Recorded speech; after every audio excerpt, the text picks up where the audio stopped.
it's been at least 2 weeks since we graded Ace Attorney, possibly 3. Last week was Sea of Thieves. I don't remember what happened before that. Everything older than like a couple hours generally just kind of. But hope you're all doing well. We are jumping into episode 2. 2 weeks? Yeah, that sounds about right. Yeah, break time's good. So we're starting up the second episode of Great Ace Attorney 2. Hello, Maya. So let's just get into it. The Clouded Cocoa. It was a ghastly tale of a winter's night. One of an invisible killer and a crime perpetrated on the pavement along Briar Road. As the victim lay at death's Thank you for the lurk, Maya. The mystery of just who had stabbed the young lady from behind had been resolved.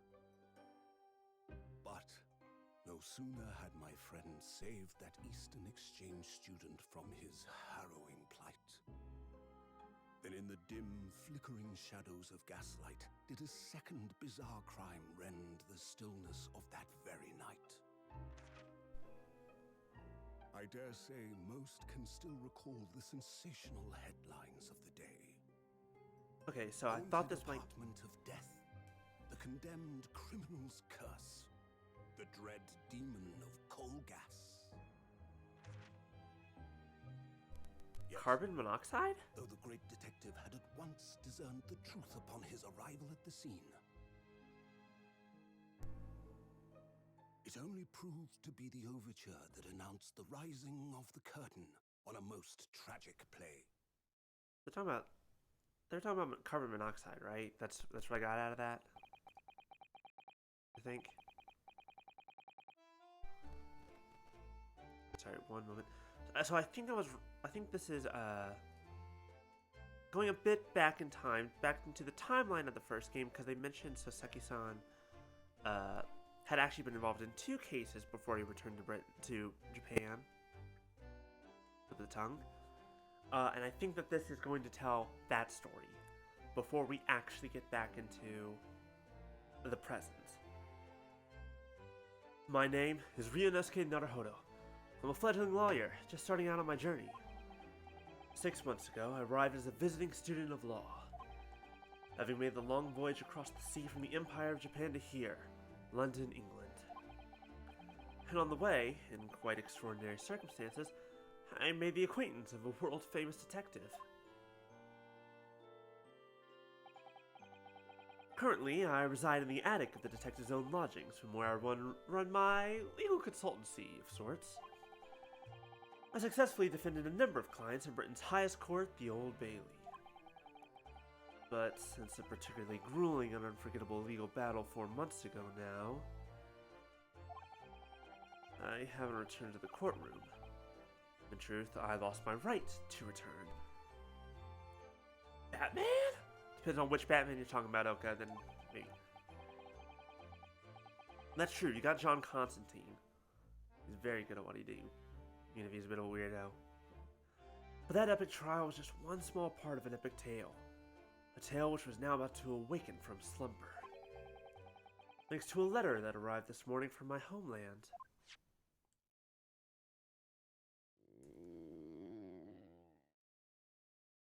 I mean, again, Christopher Nolan Batman, yes, everything's a punching bag, so.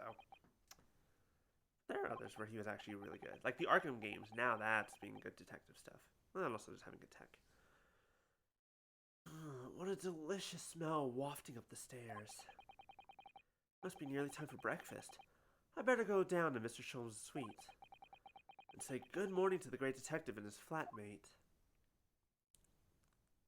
Terry was good. Terry was very good. Yeah, we don't have to get into Batman stuff right now. There's a lot that it very much depends on your telling. But we're getting away from ourselves. Reno, good. I was just about to call up to you. Bacon's ready. Good morning, Iris. It smells delicious as usual. Before we eat, though, I have some news. I was surprised this morning. Shh, not another word, Mr. Naruhodo. I forgot. I forgot that I turned on the special DLC outfits for the 3 of them. It's very funny. This is good. This is definitely not going to ruin this entire playthrough. It's great. This could be just the abstruse thing for my pre-breakfast stagnation-repelling mental stimulation, my dear fellow. Morning to you too, Mr. Sholmes. Huh, yes, I see. So that's it. Dude, you're getting way too close. I haven't brushed my teeth yet. It's not time for morning kisses. Neither have you. It is clear to me as day. My faculties of observations have revealed it again. What are you talking about? You, Mr. Naruhodo, you have, this very morning, met with a surprise. Well, is that not the case? Really, my dear fellow, it barely wants explanation. Firstly, your hair is particularly unkempt, somewhat reminiscent of a bird's nest. Secondly, you have neglected to fasten the third button of your jacket. Clearly, when considered together, these two facts point to you having been flustered this morning. Can I talk now? But of course. Though I don't look for admiration, you understand. My hair always looks like this. It's been this way since I first met you. Oh, it has? And the button was ripped off last night, if you remember. By you. This does not help. This does not help all the jokes that we make about these two motherfuckers. We're just gonna linger on that for a moment. Mr. Shum was my dare detective. Why were you ripping off? Why did you rip off a button from Mr. Naruhodo's jacket? Were you trying to take it off so very quickly? Whatever for? RDJ's Holmes was pretty good, actually. I don't remember. He's very flamboyant and a lot stupider. Hell, he pulled your button off.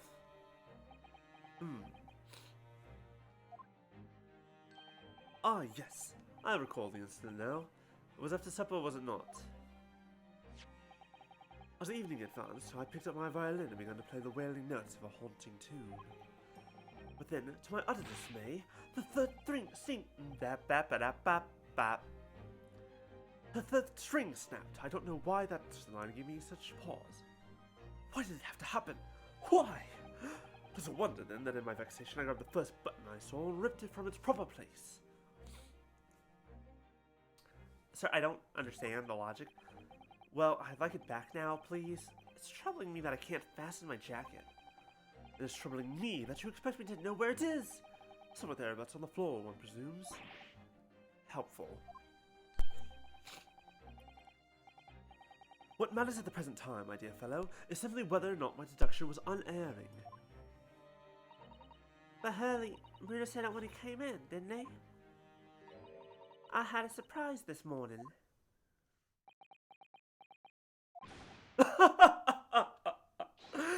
Well, that really is a surprise. Boy, this guy is very interesting. Yes, this man is the pride of the British Empire. The famous consulting detective, Mr. Sherlock Sholmes. There can't be a single person in the world who doesn't know his name, besides you, it's like 6 months ago. Alright then, enough of this silly conversation. Come and eat this bacon before it gets cold. And I have a new herbal tea for you to try too. My latest special blend. And here we have Iris Wilson, Mr. Sholmes' lodger and companion. A truly exceptional young girl who's the author of a highly successful serialization here in London.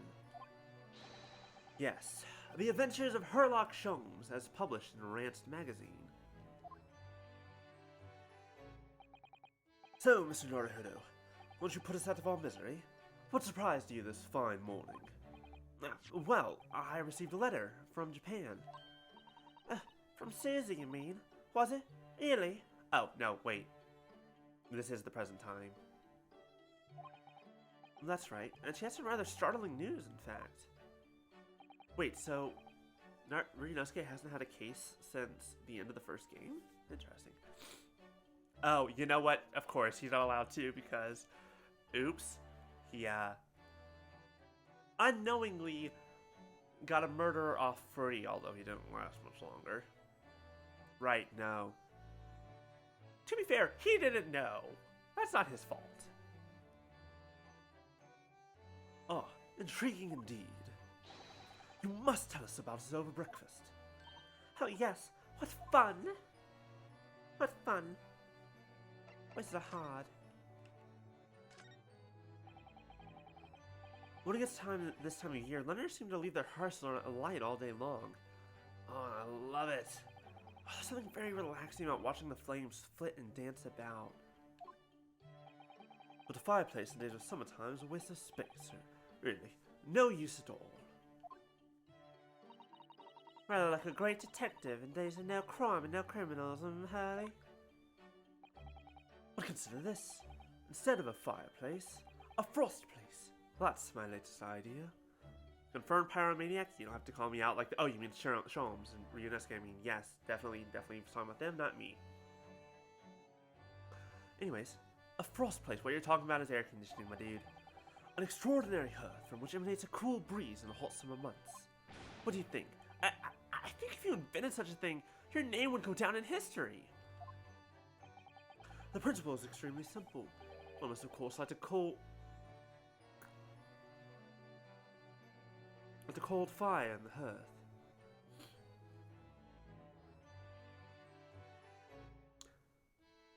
You are... This man... Okay. Yes, of course! Brilliant! Fucking idiot. Trouble is, on the fires I build, I've gone cold. How it taunts me. So, as you British say, it's a bit of a damp squib?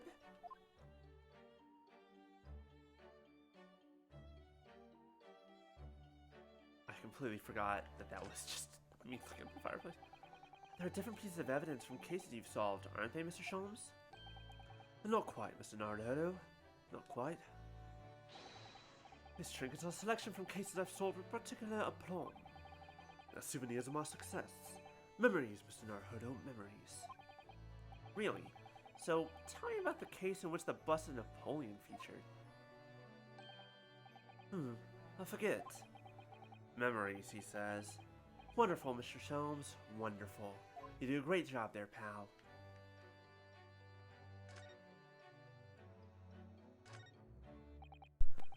Books, papers, scientific implements. Oh, these shelves are stuffed to the gunnels. The what? Stay out of my gunnels. Miss Usada would be able to help herself if she were here. She can't stand this. Wristwatch! Stop breaking the vases. Stop destroying your ankle. How many times must we go through this? Susan might not be able to stand mess, but she wouldn't dare touch these shelves. Oh, why not? Everything's an intricate balance. Helly spends ages on it. If you had touched even one thing, the whole lot would come tumbling down. Susie noticed it was a very delicate arrangement right from the onset.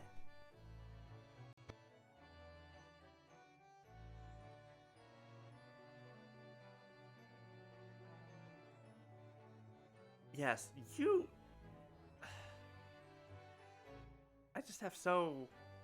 I have questions. Good luck with that. Very delicate arrangement right from the onset. Make it sound like a meeting with great minds. But the truth is, Mr. Sholmes just need to tidy up.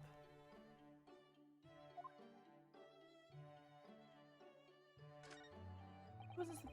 That machine really is imposing, isn't it? But I can never remember its name. Helly calls it his great analytoscope. I can analyze anything at all.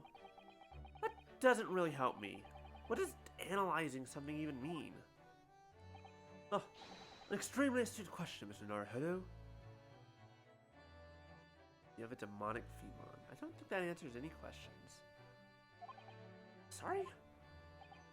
Well, as Iris said, my machine here spits out analysis results of anything with which you care to present it. But how to interpret those results, that's the key. And I confess, I have no idea. Clearly, I'm going to have to construct a great analytoscope to solve the problem. Can it analysis these nuts? No. No, it cannot. Or actually, it can. You just have no way of telling what the fuck it's analyzing. No, it analyzes these nuts and then just prints out a paper that just says, got 'em! That might not help. Alright, I think we're done messing around. You there, what do you have to say? Just like, also that, could just be that. So, what was the startling news pinned by Mr. Sato? If it analyzes everything for bullshit, then it's just constantly going off. Do you remember the case of the haunted lodgings, Mr. Sholmes? Ah, yes. It's very interesting, you know. I don't feel entirely uncertain that a case of that nature did not occur. He's totally forgotten, then. Anyway, well, the problem is it just analyzes itself and it just keeps spitting out its own bullshit, so. Anyway, in her letter, Mrs. Sato asked that we read over her case notes again and investigate further. Though it took place half a year ago. For what purpose? Because of something that Mr. Natsume said to her, apparently. He suggests that the real reason why she was called back to Japan so suddenly might have something to do with that case of the haunted lodgings. Oh. On Mr. Natsume's return to Japan, Mr. Sato's father questioned him about the case, she says. And something Mr. Natsume said appeared to trouble Professor Mikotoba, prompting him to send that telegram. Oh, that case! Yes. Yes. It was very strange, wasn't it? Yes. And I had compiled the whole story into a nice, neat manuscript ready for publication, too. But then Hurley here was all funny about it, remember? He was very mean. That story must not be published, she said. Very mysteriously as well. The Hound of the Baskervilles? Really? Well said that. Are you sure? Do you perhaps know something about it as well, Mr. Sholmes? About why Mrs. Sato was suddenly told 4 months ago that she had to return to Japan?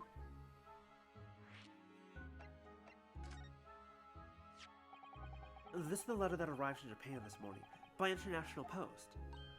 Oh, how lovely. I could see this beautiful writing. Oh, I wish I could read it.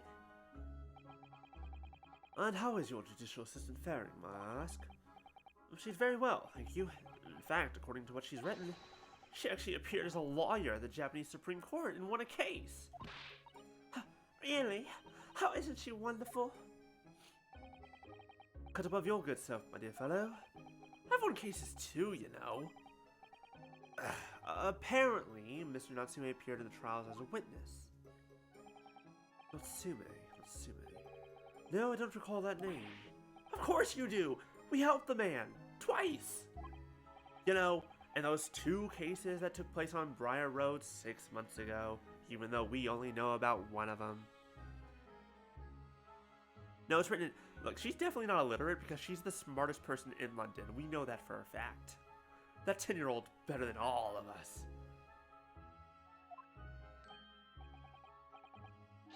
The published author. Oh, the mustache twitchy man with the somewhat feline eyes and the mustache. Did you just talk about his mustache twice? He did have 2 mustaches, Hurley. Hurley?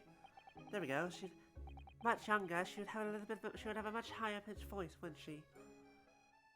Yes, who could forget those 2 cases? They made a very deep impression on me. Although I must confess, the details are a little hazy now. Very deep impression they made on you. Clearly.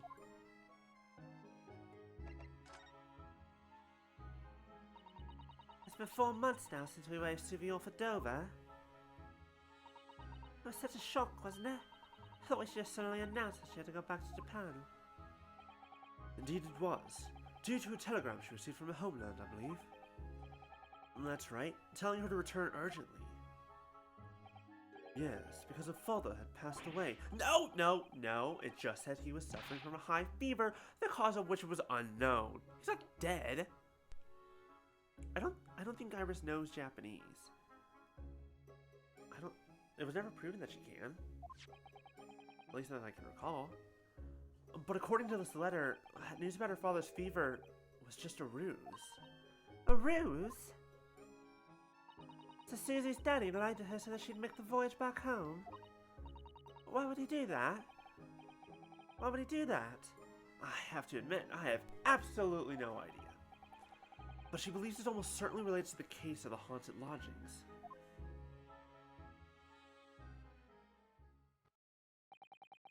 Summoning her back to Japan so suddenly like that. I wonder what Miss Susato's father is hiding. Hurley, do you know what it's all about? Oh, well, who can say?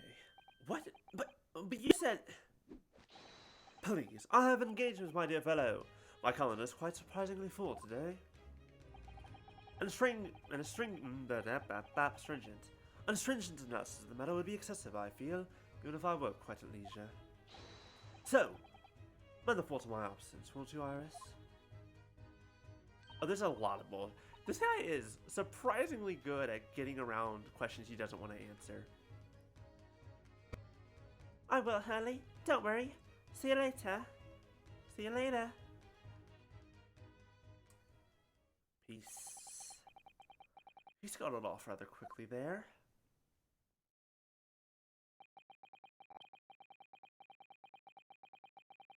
Just like that great analyzer thingamajig is just constantly going off right now because he's spewing constant bullshit.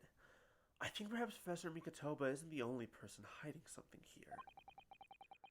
Sasaki-san was involved in 2 cases, but only one of them was forbidden from being published. By, of all people, Mr. Sholmes. Aha! I found them at last. Iris, are they... The notes about the case? That's right. Susie and I compiled them together. The case of the haunted lodgings. Do you want to read them, Runo? Absolutely. Thank you, Iris. I have no ideas what secrets could still be hiding in the shadows of this case. But perhaps if I read over the notes again, something might come to light. That's the spirit. And we're talking about haunted lodgings, there might be more than just one spirit. But and so, Iris and I decided to read over the case notes again together. Everything from what had happened, to our investigation and that fierce battle in court that followed. Reliving every detail. I just need to find a clue. And I have all the time in the world. Because of course, I'm no longer allowed to practice law in the courts of Great Britain. It's just some bullshit, not gonna lie. Like, we know it's some bullshit. He didn't know what the fuck he didn't know he was... Also, he never lied. I never committed perjury. It was 6 months ago. A mysterious incident that unfolded on the wintry streets of London. I remember this. This was the very confusing one. Where there was a knife thrown out a window and it hit the window and then it fell straight down right into her back. Out of sheer bad luck. A young woman was found lying on the snowy pavement of Briar Road with a knife in her back. Fortunately, her life was spared, but she was unconscious for several days following the incident. The fog was thick, and nobody saw her attacker, but by a cruel twist of fate, a visiting Japanese student was walking behind her at the time and was duly arrested. That man was Sasaki-san, and the man who effected his arrest was Mr. Sholmes. Believing in our compatriot's innocence, Susato-san and I decided to represent Sasaki-san in court. And after a grueling trial, many twists and turns, we finally managed to prove his innocence. Joyful, joyous, jubilant jubilation! Was the man's reaction after the trial. But his jubilant jubilation was short-lived. We received a telegram from Mr. Sholmes the following morning.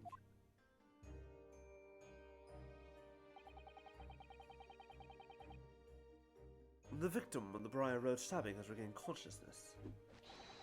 Hurry to Barts at once. What? I don't know. We'll figure it out. Get some water. We'll figure it out. So Desada-san and I summoned a hansom and headed immediately to the hospital. Jumping chopsting jaguars! Sounds like a Dr. Seuss line. February 21st, 5:30 a.m. St. Bartholomew's Hospital, Recovery Ward. There's a rat that y'all can barely... Hold on. Look at the rat. Look at the rat. Hold on. Rat. Can y'all see the rat? No, down. You know what? I can just do this. Where is it?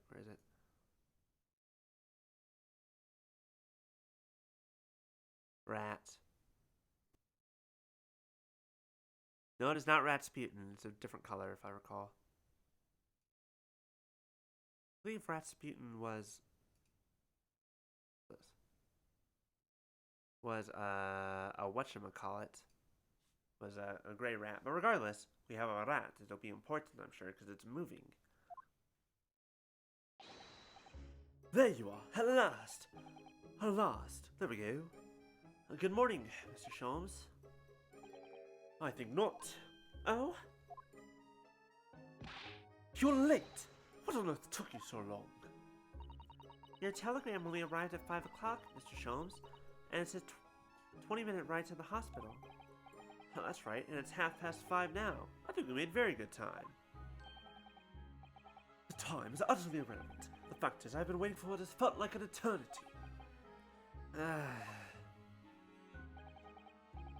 In point of fact, I myself was woken at 4 this morning by a telegram boy. And feeling it was somewhat unjust that I alone had been roused at such an hour, I sent one to you. Well, thanks for that. Anyway, you're here now, so the victim is over there. She's only just regained consciousness. Hey, it's Miss Olive. You should introduce yourselves, and I shall observe from here. So that's the lady who was found on a snow-covered pavement with a knife in her back. Her name is... yes, here we are. Miss Green.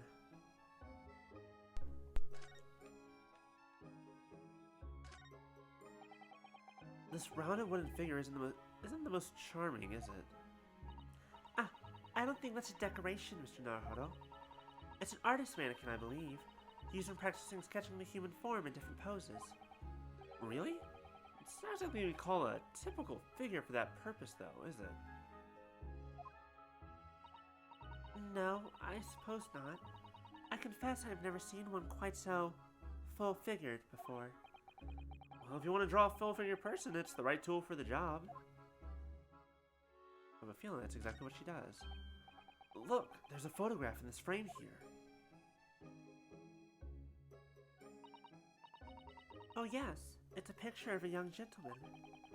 He looks to be about the same age as Miss Green, I would say.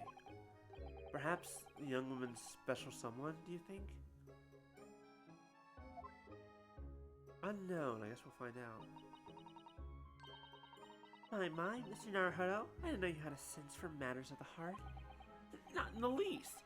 I sincerely said the first thing I thought of. So, is she a painter, or... Oh, charts. Let's look at charts. This looks like the patient's treatment notes. Let's see. Do not feed. What is this place, a zoo? You know, I seem to remember seeing an almost identical sign in our local park. For the pigeons, yes! This is a person! A poor woman. Hope she hasn't read this. Also, look, I'm sorry, Miss Green, the rat's much more important. A mouse! Nope, that was bad. That was terrible. A mouse! Mr. Naruhodo, an enormous mouse! Vermin in a hospital? That doesn't seem the best. But it looks like a very healthy specimen. Doesn't it? It's very plump. I'm not sure we can say that's down to the excellence of this facility, if that's what you were thinking.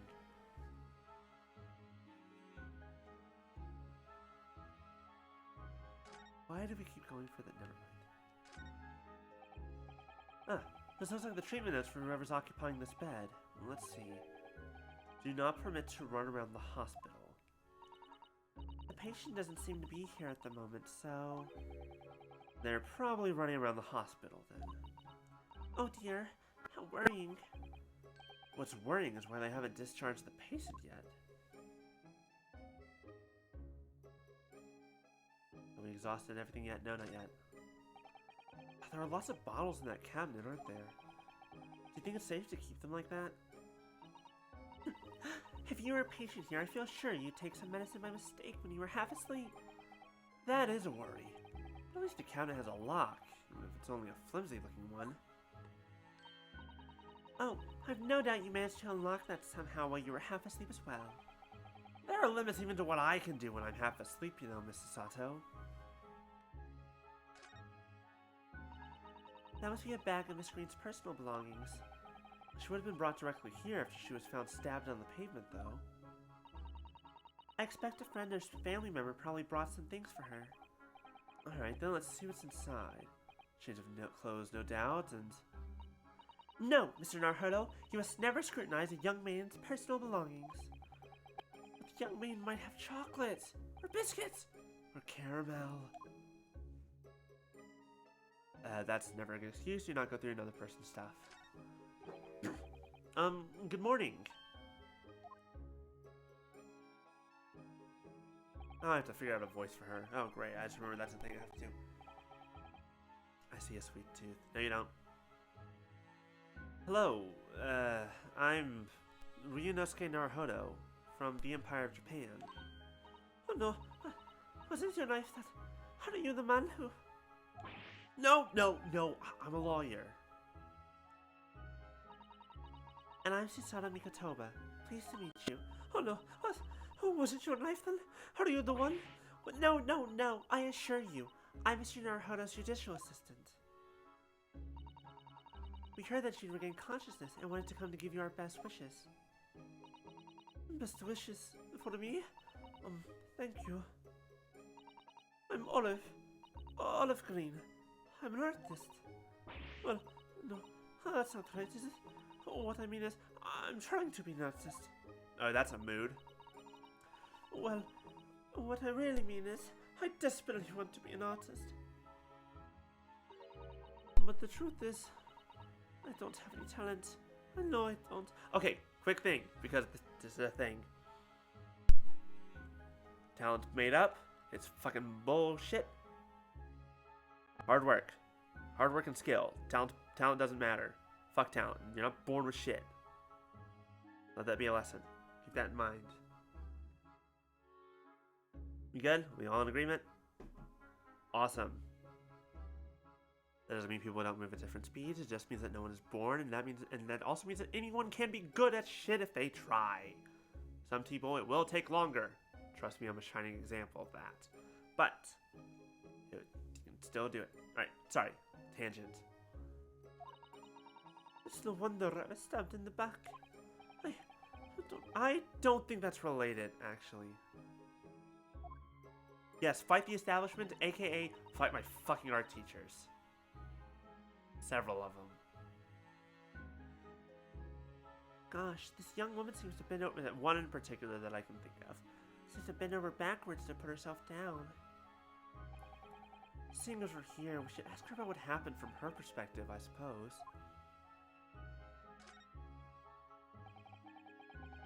To suddenly be struck in the back by a blade as you were walking along the pavement.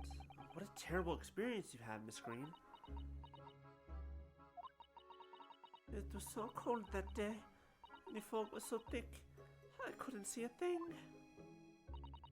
That was 4 days ago now, I think. Is that right? Yes, that's right. I'm afraid you've been comatose all that time. But the case has been solved, hasn't it? When I've been here in the hospital, I mean. Indeed it has, my dear madam. Spectacularly by none other than I, Herlock Fuck you! Mr. Sholmes, as you all know, it's Mr. Naruhodo's hard work in court that solved the case. I wouldn't fuck. You know how much fucking shit I'd miss if I was gone for 4 days? hate sleeping every night, period. Fall behind so much function. Are you yet to hear what happened, Miss Green? Yes, I'm afraid so. A gentleman from the police force is supposed to be coming to fill me in shortly. Oh, I see. Me coming around seems to have made everyone frantically busy. I'm so sorry. I should never ever gain consciousness. It was selfish of me. Okay, we're heading too close to home here. Back it up. Oh, no. We're also relieved that you're on the mend, Miss Green. Really, we are.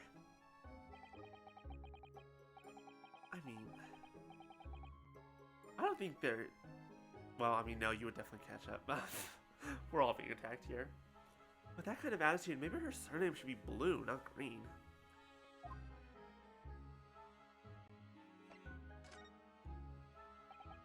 So, you're an artist, are you, Miss Green? I'm just curious what all's in here. Right, the street map. Book receipt. Yes, okay, we still have this information because if I recall... Walk this way, walk this way, walk this way. Come over here, walk this way, walk this way. Knife fall out of the sky. Oh my god, there's a knife in that woman's back. Run. And she's on the ground. Policeman sees that. It's like, oh shit, this is on my beat. Just gonna drag that body over here. And that's was that. Anyways, moving on. Oh no. Oh, I couldn't possibly claim that. I'm a fledgling artist at best. I mean, I'm a student of art, really. At the Thorndike Academy of Fine Arts. The what now? What'd you call me? Not Thorny. Oh my, an Academy of Fine Arts. Great Britain is such a wonderful country. Tell me, Miss Green, do you live hereabouts? Oh no, actually, I don't deserve it, but I have a little flat on Brixton Road. I see. Very interesting. Oh no, is it? My job here is complete. Thank you, Quizmaster. I don't have anyone here in person to laugh at my jokes, so it's good when I can see that it's happened. What was I doing? Oh no, is it? Sorry, real fast. Brixton is some 10 stops away on the underground from here. Thorndike Academy is a mere 3-minute walk from Brixton Town Centre. Does that matter, Mr. Sholmes? Alright, see you later, Quizmaster. Have a good day at work. Hope it's not too bad for you. Perhaps not, but Briar Road is a far less salubrious part of town by comparison. Dwarfed by those of inferior means, including the Maleficent Mr. Mustache. Inferior means? I suppose the sexy son does fit the bill.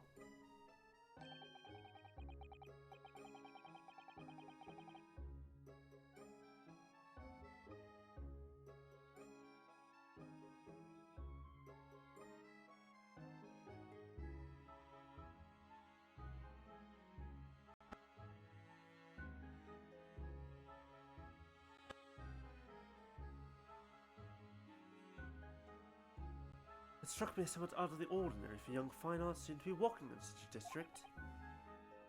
That's all. That is interesting, I suppose. What's this? She suddenly clammed up. Mr. Sholmes, you should be ashamed of yourself prying into a young maiden's private affairs.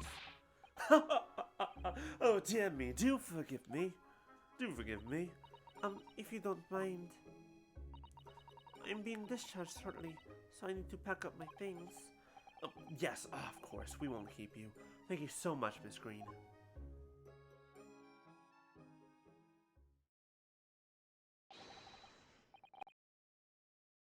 Is there a narrow fodder here? Mr. Narrow Fodder? Narrow Fodder now? Well, if you're looking for Naruhodo, the lawyer, that's me, but... Oh, Mr. Narrow Fodder, good. This is for you. There's a message from Mr. Saucy Nutmeg.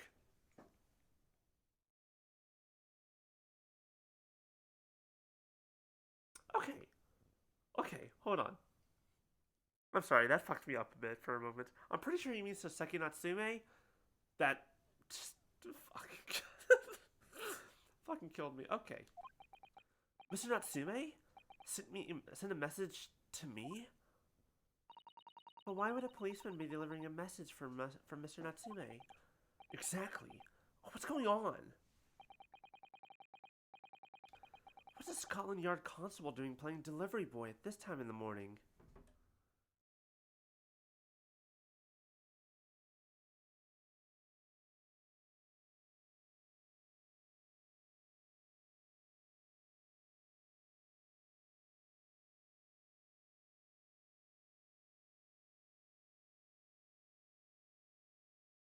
Alright, 1 second. Responding to a message.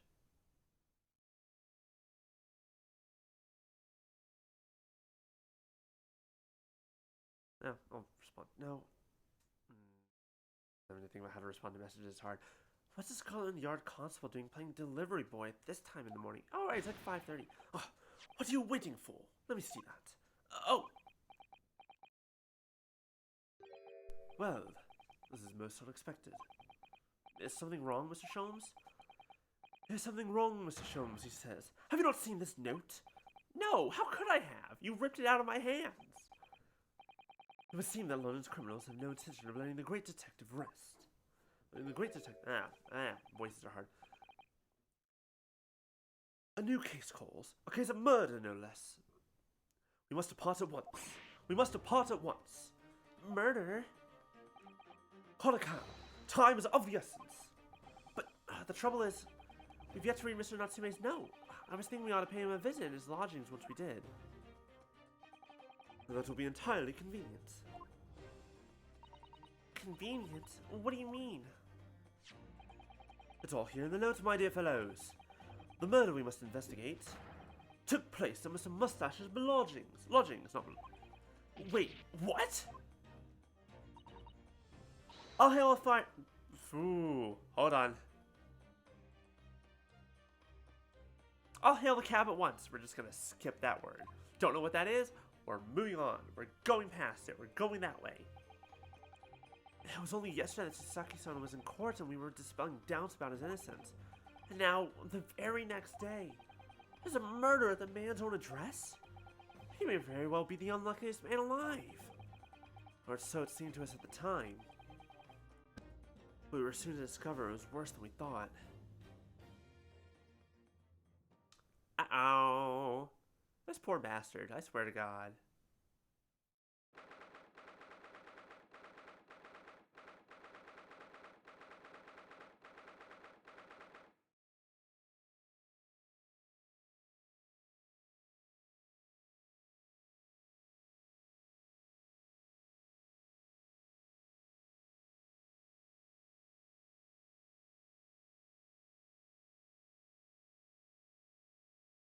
February 21st, 7:18 a.m.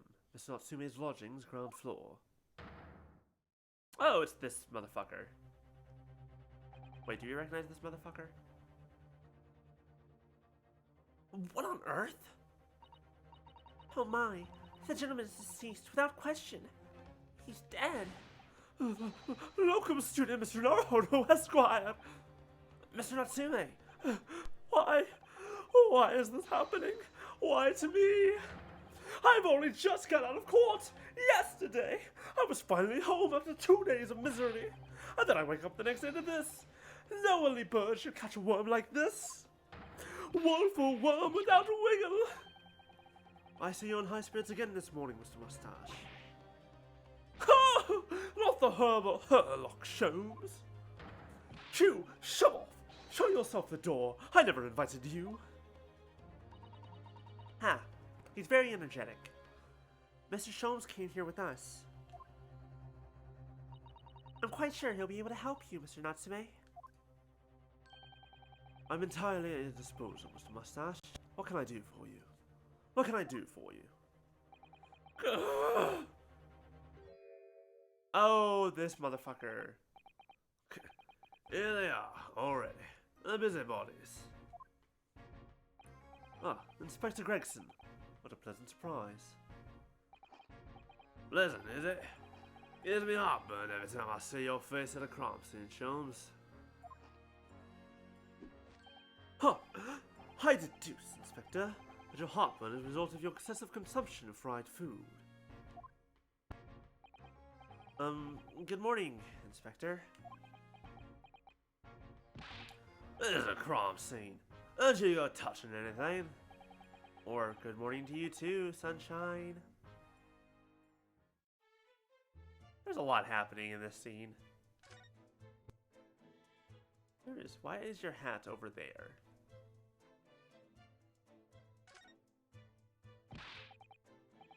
Oh, that's the hands off. You're gonna mess up my crime scene. Oh, no, I just wanted to look, that's all. No chance. I know you can't. You'll mess it up just by looking at it.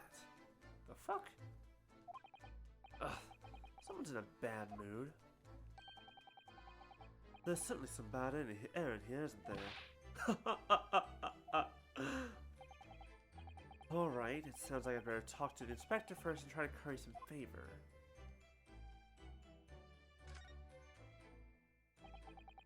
What a terrible thing to have happened. It's only been 3 days since I was arrested for the incident on the pavement outside. And then, having finally regained my freedom, it starts happening all over again. Endless existence of excruciating experiences. So, the victim lived here on the ground floor, and your room is just 1 story up, isn't it? Yes, that's right. In a way, we were neighbors, I suppose. So, did you know the victim? Were you friends?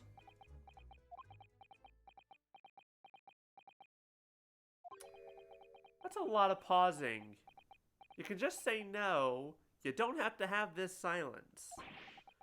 What's the matter with Saseki-san now? It was an innocent enough question, wasn't it? Why does he seem so shaken by it? Well, I suppose he wasn't a complete stranger. But did he ever invite me to his room? Never! On my honor, I swear it! What an extreme reaction. You're probably wishing you never asked now, aren't you, Mr. Naruhodo? Oh, when he found him here, I felt wretched, which is why I sent word asking you to come. Through that inspector over there! Interesting. So, Inspector, what was the victim's name? Who was he? Mr. William Sham... I'm sorry, I lost it. You can't fucking cold read this game. It doesn't work for more than a few lines at a time. It just doesn't. You just get hit with the wild shit every now and then. Mr. William Shamspeare, he was a lodger here. As you can probably tell, he was an actor. Bit of a dead loss as it happens, or just dead. Mr. Shamspeare. Goddamn, we have to take that seriously? What do you mean we have to take that seriously? No one's gonna... Okay. As a landlord, old Mr. Gerdab and the other lodger, Mr. Natsume, found him. Fella didn't rise at his usual hour, so Gerdab got word and kicked the door down. But doesn't Mr. Gerdab have a bad leg? Oh, yeah, right there. That shitty Japanese hunchback over there actually did the kicking. Hunchback? That seems rude. Really?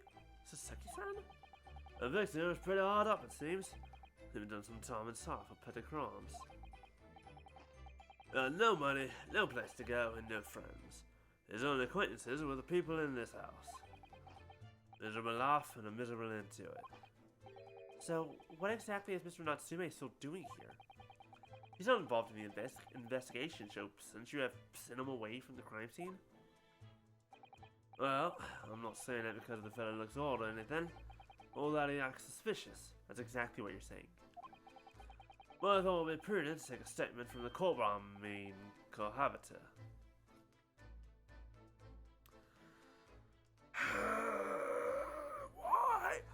Why? What evidence do you have, you son of a bitch? You nearly said culprit there, didn't you? Oh dear. Mr. Natsume appears to be under suspicion again. It certainly seems that way. He just come across as such an odd fellow, doesn't he? Poor man. How unfortunate. Anyway, can't say much until the coroner gets here.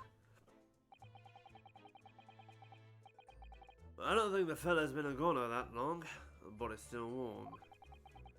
Even if the inspector would allow it, I don't think I could bring myself to touch a dead body.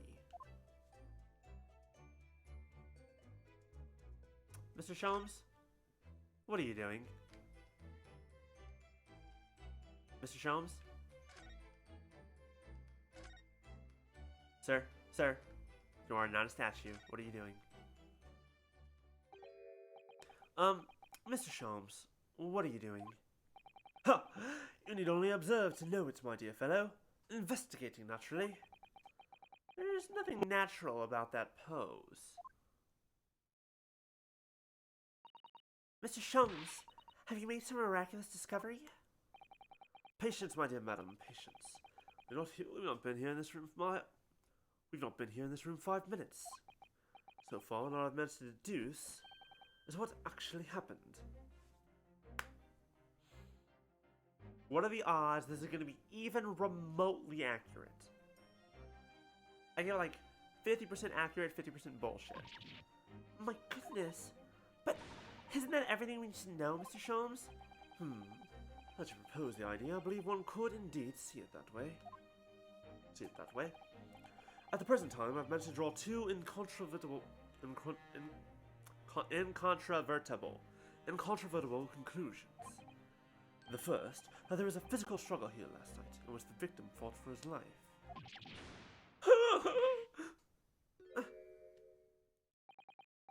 Mr. Natsume, what's wrong? Is something that Mr. Sholmes said significant somehow? No, don't mind me. Forget I was here. He's really not making this easy for us. And my second conclusion is that there was a poison lingering in the air here last night that passed the victim's lips. Carbon monoxide. Nonsense! You look a lot worse than you normally do, sir. Alright, Mr. Natsume, why are you reacting so extremely to Mr. Sholmes' deductions? No, please, pretend I'm not here. Invisible, infallible, inscrutable, insignificant! Oh look, it's me. Impossible to ignore. You must tell us everything, Mr. Sholmes. Spare no detail. But of course. Let the theatrical tragedy before us be unraveled by my great deductions, presented for your pleasure in 2 acts. Oh boy, here we go. For some truly astounding great deductions from Mr. Sholmes in the past, no doubt this will be no exception. What miracles will unfold before our eyes this time? So, my dear fellows, for your delight and wonder, let the curtain rise. For Herlock Sholmes' logic and reasoning spectacular. Here we go again. Oh, good. It put him back in his regular outfit for, like, the next fight.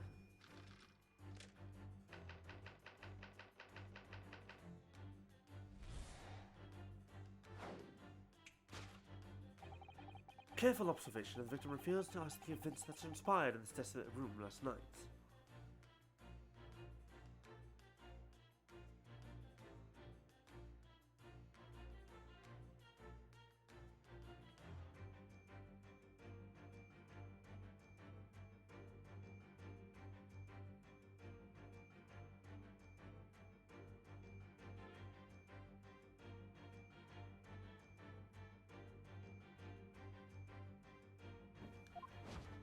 There we go.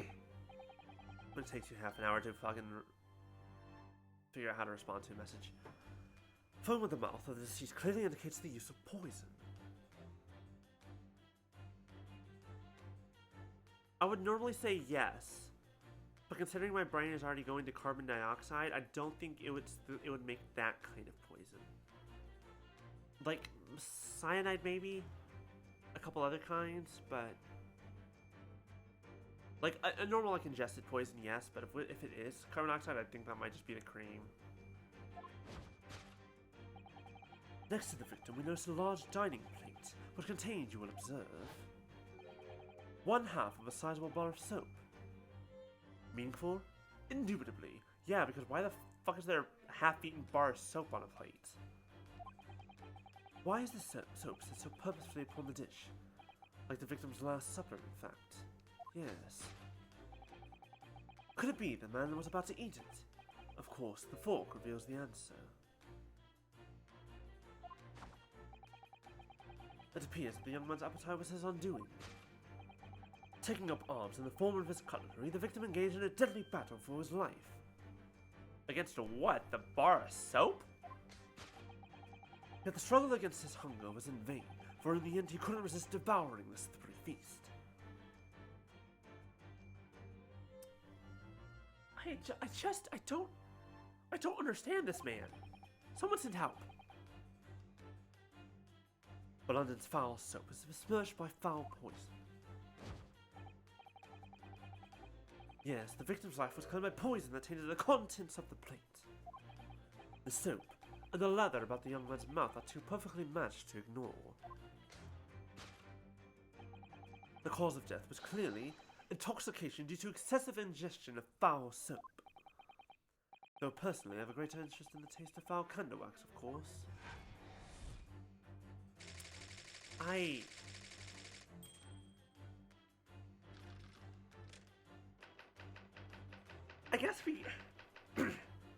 guess I can't technically deny the fact that that looks like soap on a bar on a plate in front of him while he's holding a fork, but the cause of death identified, we proceed to Act 2, where we ponder the next question. Was this suicide or murder? The audience will recall that death occurred during the victim's last supper. Did the man dine and die alone? The single teacup suggests the answer. To draw a conclusion on such meager evidence would be foolish, however. Certainly. The careful criminal could have absconded with his own cup to cover his tracks. Well, allow me to lift the veil of doubt, my dear fellow. Indeed, what reveals the answer, of course, is the broken lock. Aha. Though forced open now, at the time of the incident, this door was locked. And the sole key was in the victim's pocket. In other words, when the victim consumed the poison, he must have been alone. Alone with his inferior self, from whence wafted an inferior sense. And with that acrid aroma lingering in the air, the victim met his end in tragic solitude. We take comfort only in the fact that his soul was well cleansed on its way to the hereafter. I just have so many questions that I cannot answer. I've got nothing. Thus concludes the final act of Sherlock Sholmes' Great Deduction.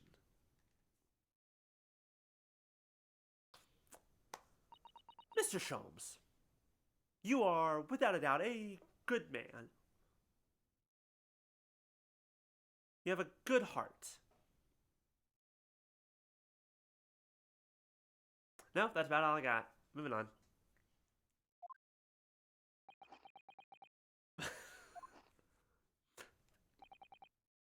There's just one thing, Mr. Sholmes.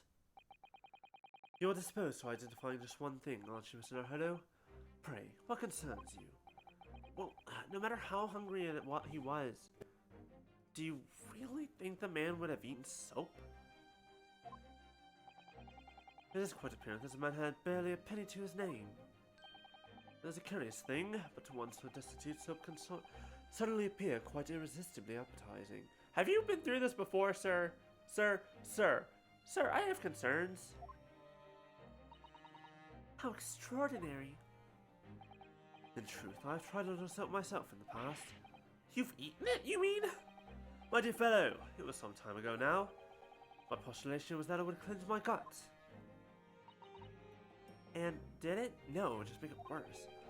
As I writhed agony on the floor and spoke the contents of my stomach, yes, I believe it did. Fucking goddamn it. The experience taught me a valuable lesson. Soap is quite poisonous. soap is quite poisonous. It has an unpleasant taste and leads to great discomfort. In summary, I cannot recommend it. Believe me, I wouldn't eat it even if you did. There's something that troubles me as well, actually. Oh, what's that? It's Mr. Natsume. We just said your name, dude. Calm down. I couldn't help noticing shuddering and quivering out of the corner of my eye. Almost as if Mr. Sholmes' deductions touched a nerve somehow. Nonsense! Well, that clenched teeth episode didn't last. I think, judging by Mr. Natsume's reaction, the great detective's deductions made some gentle corrections in order to reach the actual truth. Yes, Mr. Sholmes' observations and deductions are sometimes a little too sharp. He has a tendency to hit the nail on the side of the head and drive it in at an obtuse angle. When the fuck are you a poet? When he does that, it falls to us to straighten things out. You motherfuckers ain't straight. What the fuck are you talking about? Alright then, let's see what we can do. Yes, we must pick out the key words of Mr. Sholmes' quite brilliant deductions, and discreetly exchange them for something that makes a little more sense. If we can do that, I'm sure we'll arrive at what Mr. Holmes meant to say in the first place. Boy, she defends the ever-loving shit out of him, which is fine. That's fine. In that case, are you ready for the second performance of the day? Once again, my dear fellows, we'll continue delight and wonder, let the curtain rise, for Sherlock Sholmes' Logic and Reasoning Spectacular, Act 1. So, here's where I have a small problem. The shit we're about to pull is about to not be great for Mr. Natsume, I'm pretty sure.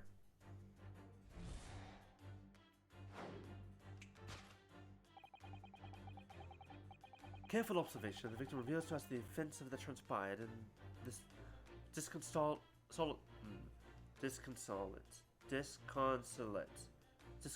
room last night. Foam at the mouth of the deceased clearly indicates the use of poison. Next to the victim, we noticed a large dining plate which contained, you will observe, one half of a sizable bottle of soap. Meaningful? Indubitably. Why is that soap so purposefully? Like the victim's last supper, in fact?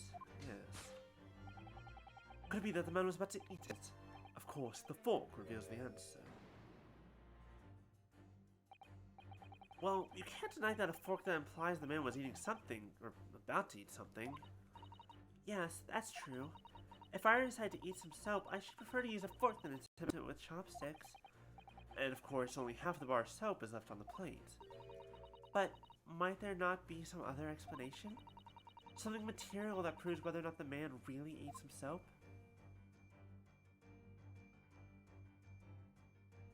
I mean, cup. Do you think he was drinking tea with this soap? The cup's empty, so there's no way of knowing. How about this for an idea? Perhaps the cup was full of water, and he was dissolving soap in it so he could gulp as much down as possible? Please remember that he may not actually have been the soap lover that he's been made out to be.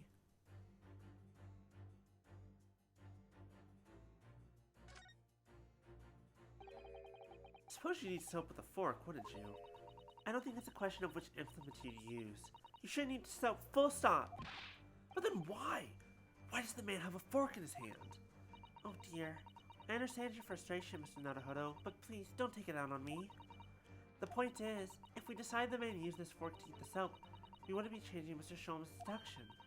So we really ought to consider some other clues. Hello. Look, there's more soap on the floor here. Mr. Shamspeare must really have loved this stuff. Let's not jump to conclusions, Mr. Naruhodo. Look closely at the soap. Do you see that it would fit together perfectly with the half bar on the table? How can that be? I think that they are two halves of the same bar that broke apart. As if that wasn't fucking obvious?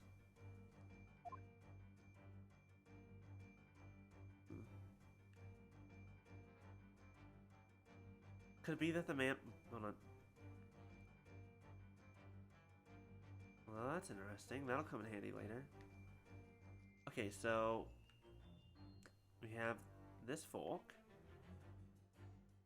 We have the teacup. And we have the other bar of soap. We have nothing else that we can look at because this is as far as I can move. Fork helps us not at all. So, I just... he didn't eat it because it's over there. We know that much.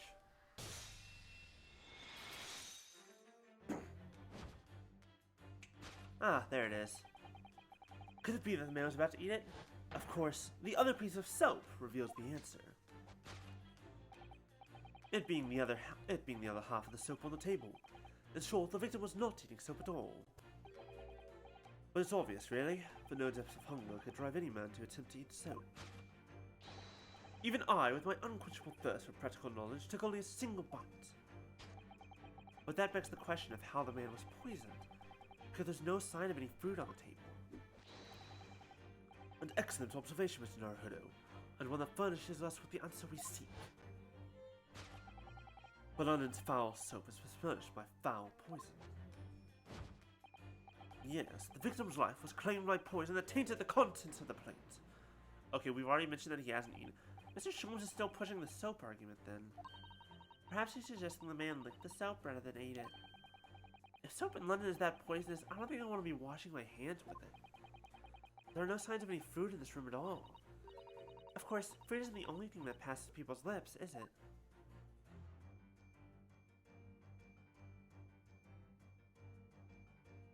Painted flat? I don't even need to look at it because we already did that. Yes, the victim's life was claimed by poison that tainted the teacup. Indeed. I guess it wasn't carbon monoxide because you can't put carbon monoxide in tea. But you can put cyanide in there.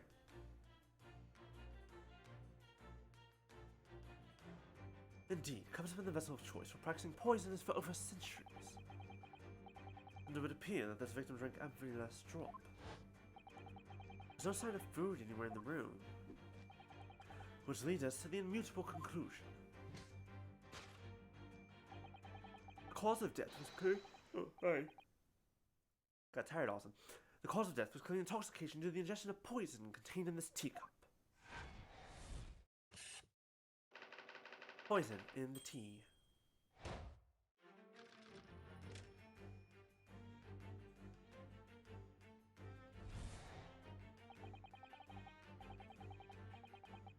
The cause of death identified, we proceed to Act 2, where we ponder the next question.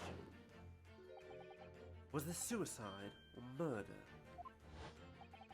The audience will recall that death occurred during the victim's last supper. Did the man dine and die alone? The single teacup suggests the answer. The Western vessel for infused hot drinks again. It's already featured heavily in our deduction so far. Yes, we can imagine that shortly before his death, Mr. Shamspeare was having a drink of tea. I'm gonna fucking hate this name. There would be nothing remarkable about that, but what troubles me is Mr. Natsume's reaction when he heard what Mr. Sholmes suggested. There's more to this deduction than it seems. We must closely examine the scene of the crime again for more clues.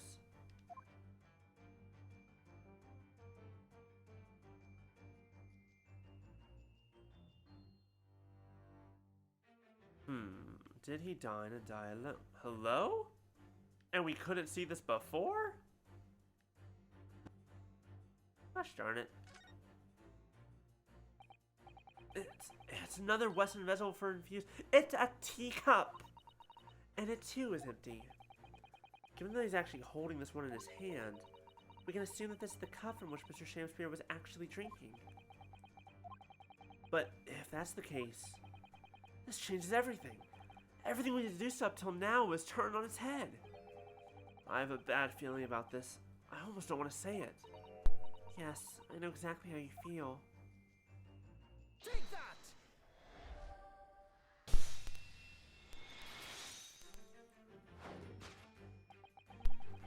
Did the man dine and die alone? This other teacup suggests the answer.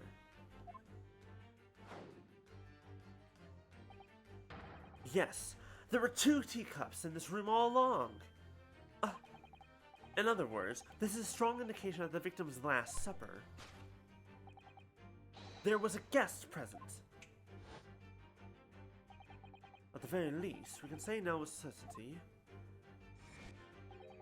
that somebody else was here in this room last night, taking tea with the victim. So this is actually very interesting. What are you talking about? So, in the first game, during the time when we were investigating Natsume's case, we met this man and someone else. I don't remember anything about them because fucking we saw him for all 5 minutes.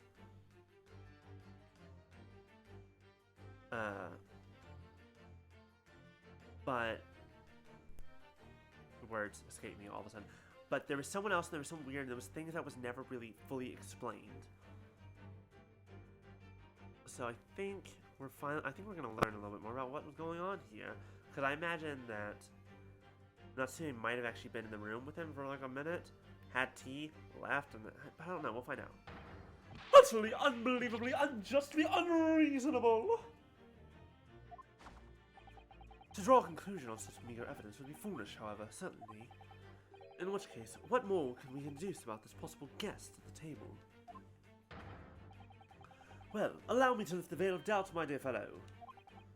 Do you mean to say you know exactly who was in the room at the time of the victim's death? Indeed. What reveals the answer, of course, is the broken lock. No, I'm not sure I like where this deduction is going now. I'm afraid it's too late to go back to the halcyon days of eating too much soap. But the idea that a guest who was in here last night when the victim passed away is something I have a very bad feeling about. But you can try to ignore your feelings, but we cannot ignore the truth, Mr. Naruhodo. No, I suppose not. Time to look around again. Oh, joy. Oh, how lovely. It's a stack of books. Some potentially very familiar books. At first glance, it seems that the only things in this room are the makeshift stage and the costumes. I overlooked these 3 books initially. I wonder what they are. Let's see. The titles read... I'm gonna take a sip of water because it's about to get bad. The Picture of Monsieur Lecoq, Canterbury Yearnings, and Emile for Gabriel.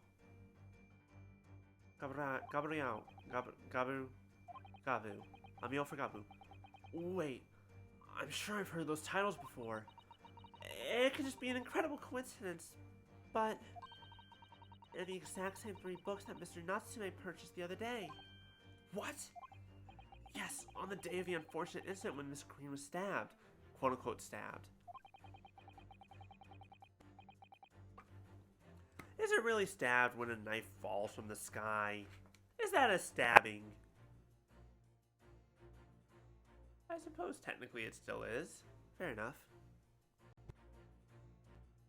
Saseki-san had just been to a bookshop and bought them. That's right. And now those 3 titles are here in the room of the victim. Yet, Mr. Natsume claims to have never been here before. Quick word of note. Don't lie to your lawyers. Which is something we'll get to soon. What does this mean, do you think? I really don't know what to make of it. Oh, we're in trouble. Let's take a look at this bottle. It's empty. Empty of liquid, but full of air? That makes you think, doesn't it? It makes me think that you're full of hot air. We should be thinking about who else was in the room at the time. Bother. Sun-san's quip in response was cleverer than my original riddle. Don't feel bad. Destroy them. This is Dead by Daylight. Not Survivors by Dawn. Anyways.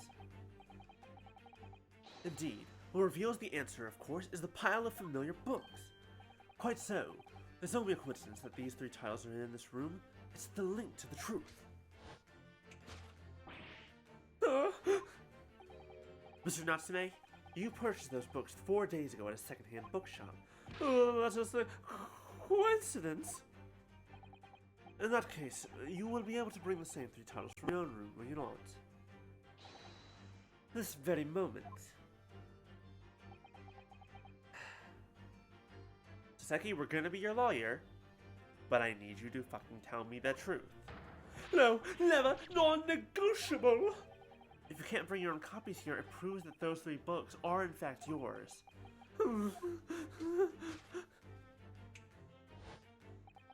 Having purchased the books 4 days ago and returned to your lodgings, you were arrested the very next day. So you could conceivably have brought the books here on that evening, but you never mentioned that. In other words, you could only have brought these 3 books here to the victim's room.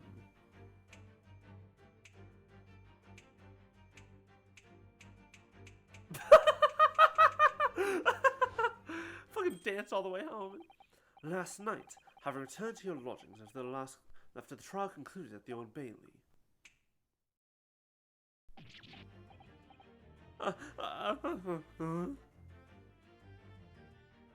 You only needed to kill 2 and someone on the other 2. Look, you are the killer in Dead by Daylight. The entity craves blood, so blood it shall have. In short, there's only one possible conclusion. The victim died here in his room last night as a result of poisoning. And that same night, the victim has a visitor. And that visitor...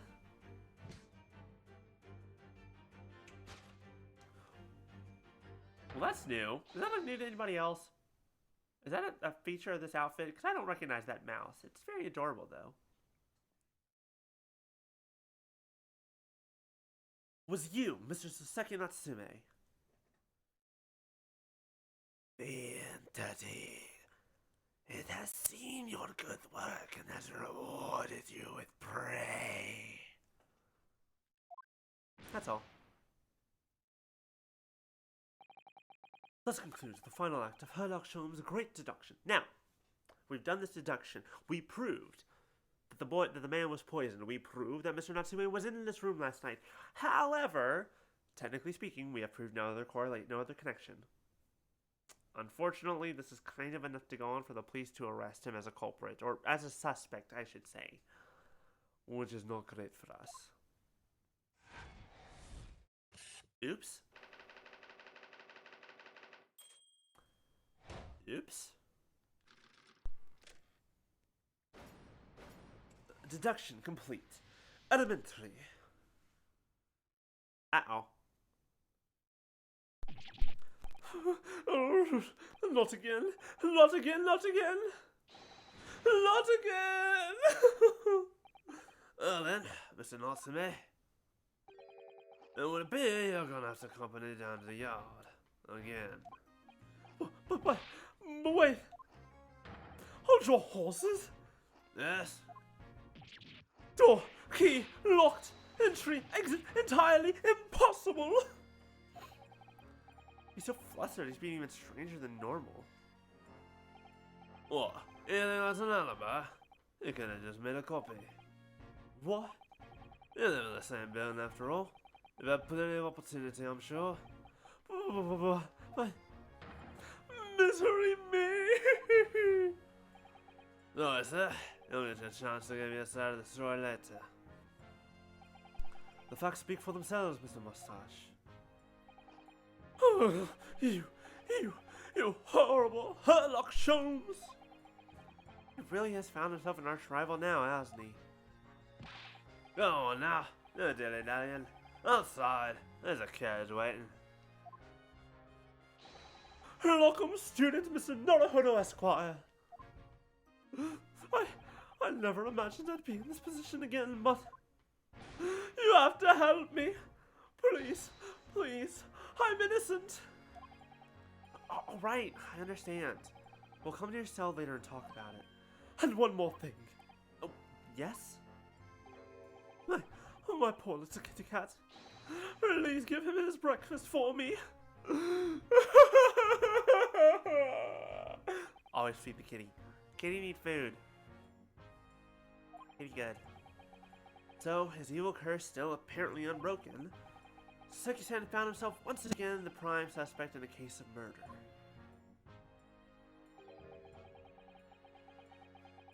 Thanks to the incriminating deduction of the great detective. To be fair, if not for us, technically we would never have come to that conclusion. So, oops, that's kind of our fault. My dear fellow, that honor belongs to you. Ah, shit, he actually called it out. He called us out. Fuck.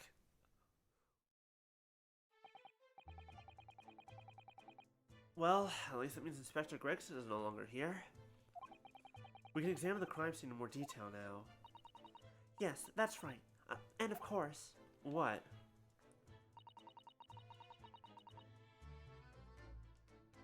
Have you forgotten what the inspector mentioned before? It was the landlord, Mr. Garadeb, who discovered Mr. Shamspeare. Mr. John Garadeb, yes. I expect we can find him in his sitting room on the top floor as usual. Right, we must remember to go and talk to him later then. Alright, let's see. Some costumes.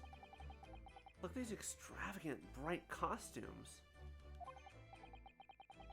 Somehow, they look out of place in this room with its grim, shady going-ons. This one looks like a king's attire. King. I've always dreamt of being a king. Oh, I think it'd be more suited to a feudal lord. A daimyo, or such like. Well, it's Shonmag top yacht? Top knot? Fuck. That was the easy word. Top knot was the easy word of that sentence. Well, the Shonmag top knot? Every Japanese man wishes he had a shon.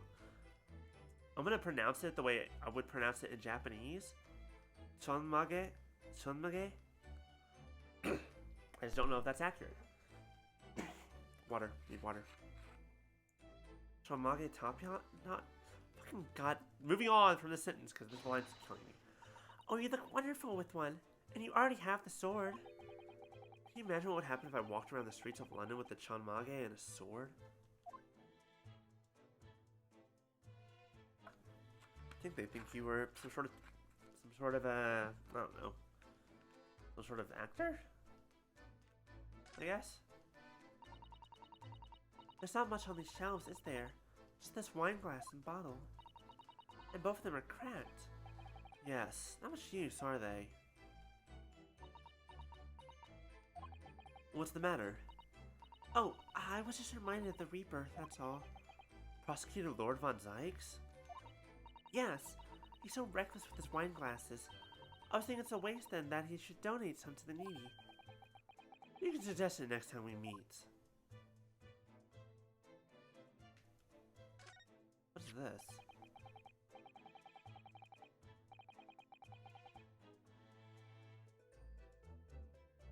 Sorry. And here we have another disproportionately large machine. This looks like a meter of some kind. Ah, it's a gas meter, I think. Let's fucking go! He was not poisoned by the teacup, that's just what we think. It seems that in this district, residents pay for gas as they use it with coins. I see. Yes, now that you've pointed out, I can see that there's a slot just here that looks like it would take a coin. So you mean if you put a coin in here? That's right. That would buy you about 2 hours of gas for lights and heating. So, if you were a poor person with no money, you'd have to sleep in the freezing cold? Yes, or if you're a scatterbrain with no change because you forgot to exchange your money at the bank. Thank goodness there's no meter in our office.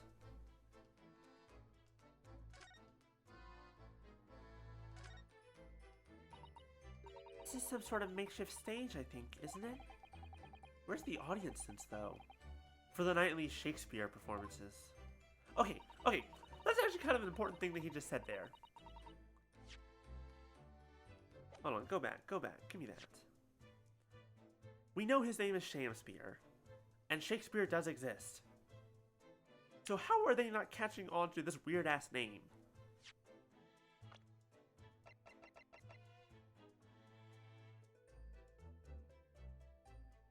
What a weirdo. Also, what do you have to do with this case?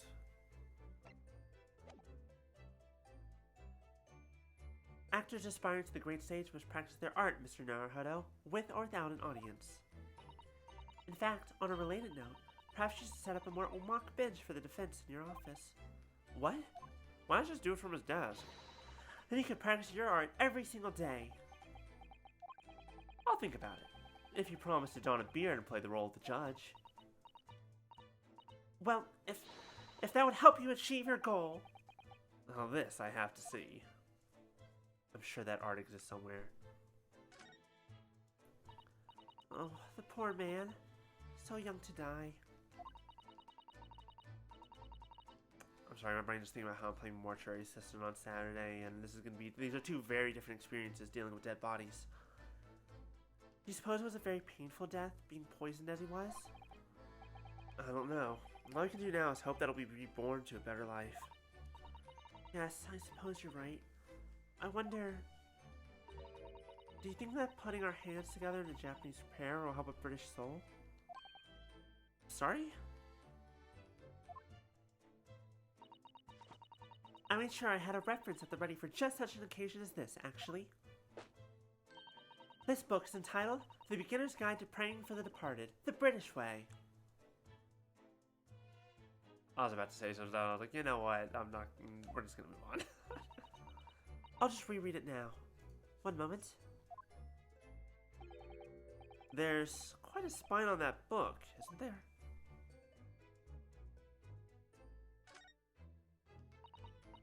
Ah, one of the teacups that Mr. Shakespeare and his guests drank from last night. But don't go drinking from them, Mr. Naruhodo. There's bitter poison inside. I have a feeling we're gonna get those tested and find out that's not true. I'm not planning on drinking anything, don't worry. Anyway, the cups are both empty. That's true. So, one was Mr. Shakespeare's, and the other must be the cup that Mr. Natsume was drinking from. But Soseki-san wasn't poisoned, of course. Perhaps we should take these so we can examine them in more detail later. Later being 10 seconds from now, when it lets me. Investigation.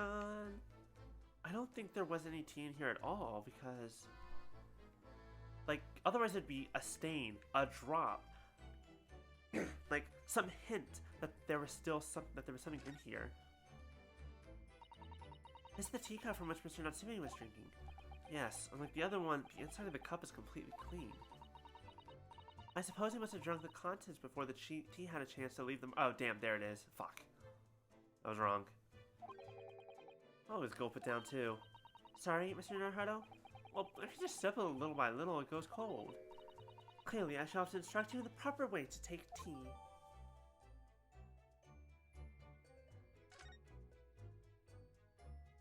But yeah, there is I didn't notice that at first. I'm blind. I'm blind!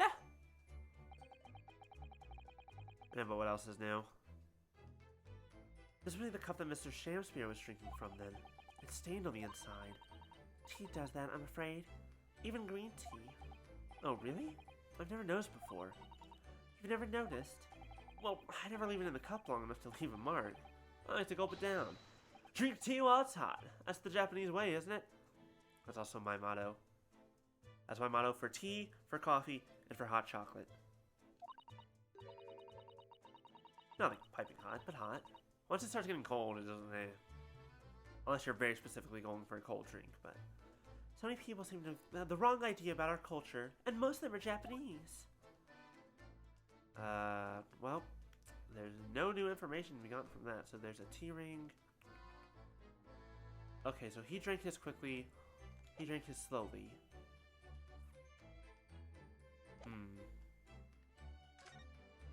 Interesting. As we've seen from the outside, the window is completely bricked up. A vestige of the former window tax that Britons had to pay. What strange things they used to tax in Great Britain. I mean, making people pay for the number of windows they had in a property? It's extraordinary. It's heartbreaking to think of the poor having to block up their windows just to avoid an unaffordable tax. Oh, what is it, Mrs. Sato? If you look closely, a number of the bricks are loose. So they are. Wait, what? It's more bars of soap. Quote-unquote soap. It looks as though an amateur has broken out a few of them just here. Was it Mr. Shakespeare who did it, I wonder? Being the lodger rinsing this room? Ah, look at this, Mr. Naruhodo. On the outside, there's a little ledge. And there's something on it. What, outside?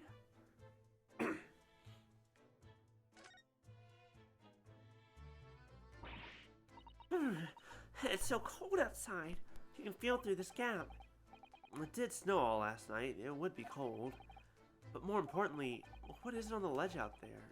What are those snow-covered lumps? It's more bars of soap. Soap?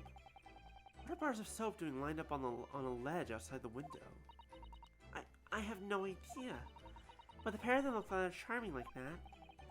Still, that's very strange, isn't it? Bars of soap lined up outside the window? I think perhaps we should take one. There are two, after all. Oh dear, I suppose we could. Oh, what's this? Look here at this soap. Do you see? In the middle there. There's a patch that's a different color. It's sort of transparent, but sort of fancy design, I suppose. Only in Great Britain. It looks like the Hinamaru flag of Japan, doesn't it? How wonderful. It's probably a very expensive brand. Hey, Punisher, remember when you were talking about bath salts? I think we got a drug smuggling situation on our hands.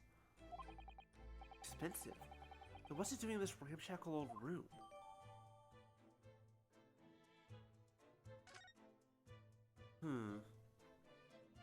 Well, that looks new. Take a look at that in a moment. First,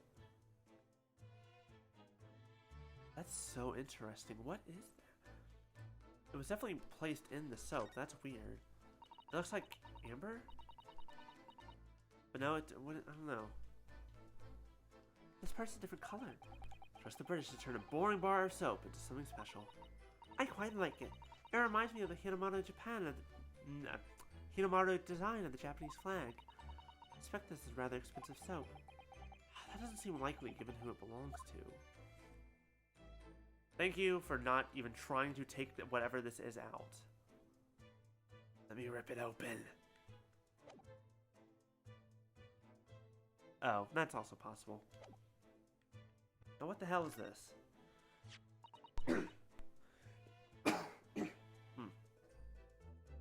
What's this? It looks like part of an envelope, I think. Yes, I think you may be right. Perhaps it was turned off when the letter was opened. Is that significant?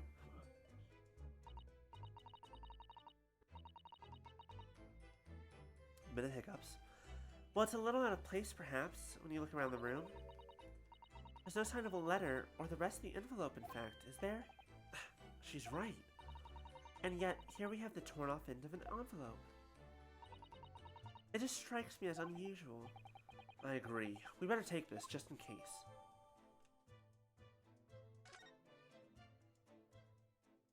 Wherever the second half of this envelope is going to be very important. Looks like y'all having a good sleep around, eh? Yeah. Give me one moment. Damn. There's nothing else on this. Whoever opened this envelope didn't bother with a letter opener or scissors, did they? Yes, whoever opened it was clearly someone with an unrefined temperament.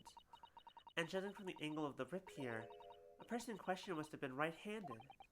Mr. Sato, I think perhaps someone's been reading too much of The Adventures of Sherlock Holmes.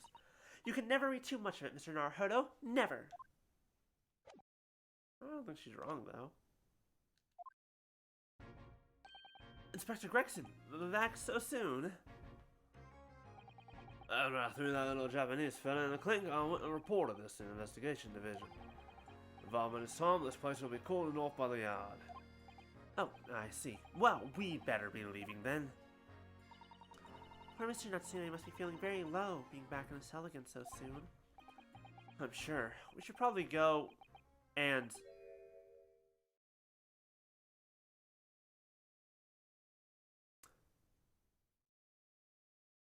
Susato? Susato? Okay. Don't panic. Don't panic. Keep looking. Stay. Look at me. Look at me. Don't turn around. Look at me. It's gonna be okay. We're gonna back away to the door slowly. And we're gonna lead the zombie to his thing. Slams the door. What's wrong, Mr. Naruhodo? By the way, no one here's dead, apparently. Oh, but he's dying. Sir? You know what? I wasn't expecting to give a dead man a voice. Alas. Out, brief candle. Her life's but a walking shadow, a poor player. That struts and frets his hour upon the stage, and then is heard no more. Now, how soundeth the next part? I don't think there's a crime here. It is a tale told by an idiot, full of sound and fury, signifying nothing. Indeed, oh happy day! Wait.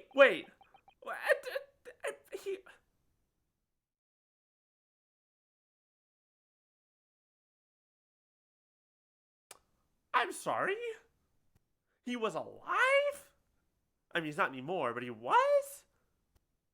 And no one fucking checked for a pulse or for a breath? We could have saved this fucking man's life? And we fucking did it? Why the fuck not?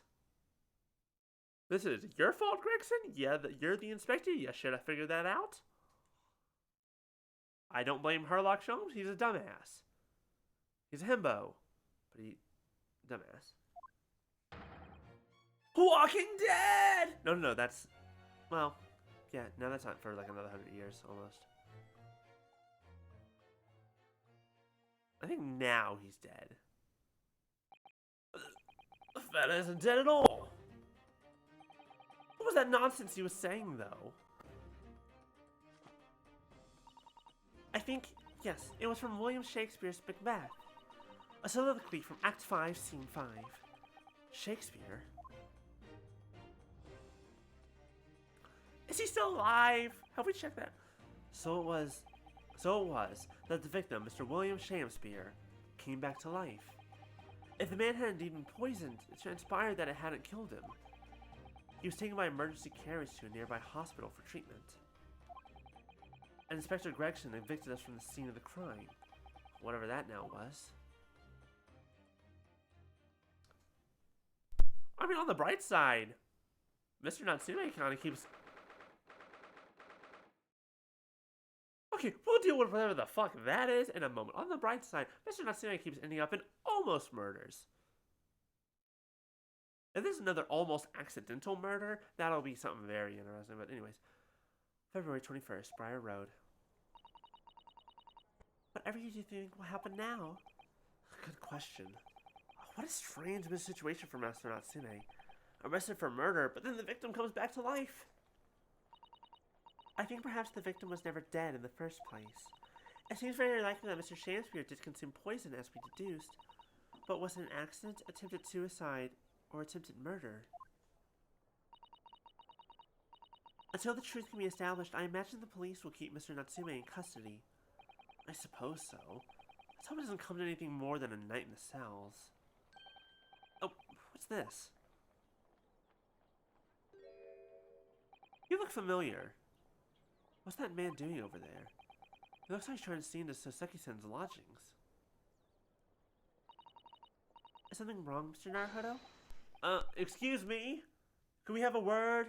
Sir with a big chin that could crack walnuts and probably skulls. Ugh! Oh god, what the fuck was that? He just ran off. I feel sure that I've seen that man somewhere before. Where was it? He does look familiar, I just don't remember the details. I do too, but I don't remember. Well look, the soap is still there on the ledge. With the exception of the top floor where Mr. and Mrs. Garedeb live, all the windows are bricked up.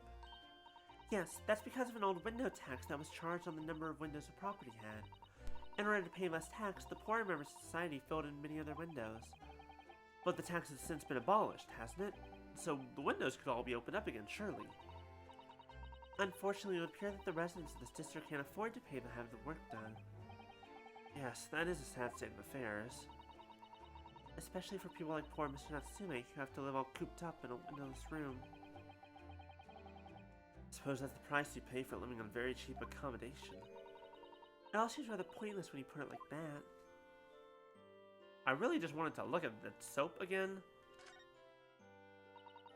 There always seems to be a bicycle outside the Garedeb residence.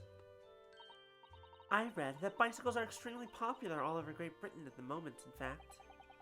This one seems very warped, though, especially the front wheel. Is that to make it more of a challenge to ride, do you think? No, I'm afraid that may be a result of the rider's incompetence. For the front wheel to be so badly warped, I'm afraid the rider may have been similarly afflicted. Then, there's a good chance Mr. Natsume has been practicing on this bicycle, I think. Oh dear, I fear you may be right. Yeah, that sounds about right. Look how bad that thing is messed up.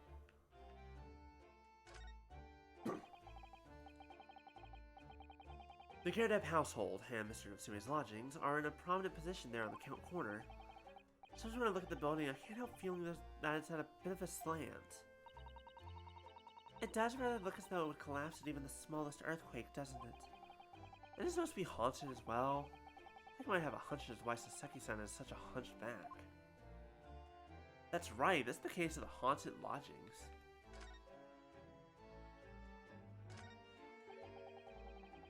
Why has somebody built this snowman on some sort of pedestal, do you think? That's not a pedestal, Mr. Naruhodo. That's part of the snowman's body. Really? But it already has a perfectly good body. Well, it's true that British snowmen are usually made with 2 balls of snow.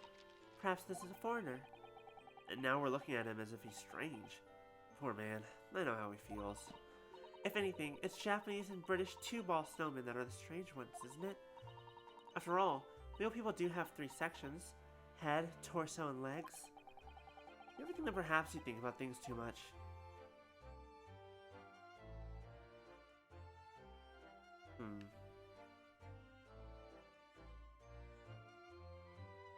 Oh, wait.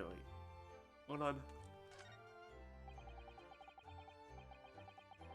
London's blanketed in fog again today, and the sky is covered in cloud.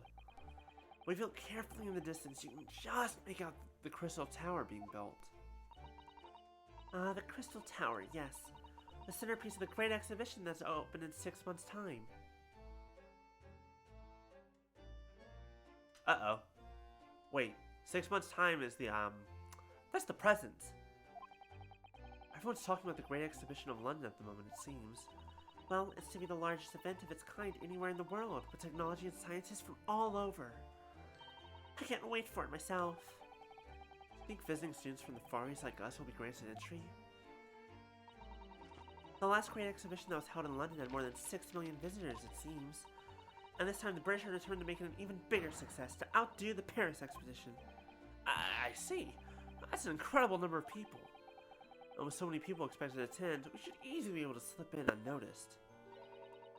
There's always the honest approach of buying tickets at the main entrance, Mr. Naruhodo. Yeah, but that's boring.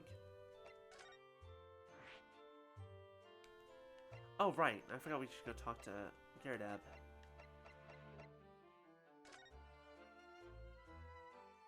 Could be important. Alright, where's the old codger? The Garedeb's room. Here we are again, the eccentric landlord's eccentric top floor abode. We're here because Mr. Garedeb's the one who discovered the incident this morning, don't forget. Ah, these jobs, eh? Yes, good morning, sir. Thank you for your cooperation in court yesterday. It was quite a trial. As much for Mr. Garedeb as anyone, really. I'm straight back here after all that business at the bakery yesterday. Didn't expect to wake up to more body nonsense this morning. I wonder if you wouldn't mind telling us exactly what happened, Mr. Gyarados. Yes, I suppose you'd like to know about that dead loss of an active chap in the ground floor room. Those were exactly Inspector Gregson's words, weren't they? Oh, this is new. I'm so used to him just getting like hot tea poured all over his lap. But she's kind of in prison at the moment for throwing a knife out the window and stabbing somebody. So, you know. It must have been a real shock for you this morning. I hear that you discovered what had happened. Well, that helpless absent chap rises at 5 o'clock sharp every morning without fail. But at 5:30 this morning, he still hadn't lit the gas. So I went down and knocked on his door, but nobody answered. And that's when you broke into his room by kicking down the door? Well, I called on that rum-looking Japanese chap to do the grunt, of course. Wasn't it a little premature to kick the door down? The man could have just overslept by half an hour. Oh, that was Reno's getting wrong voice. That's very true, Mr. Naruhodo.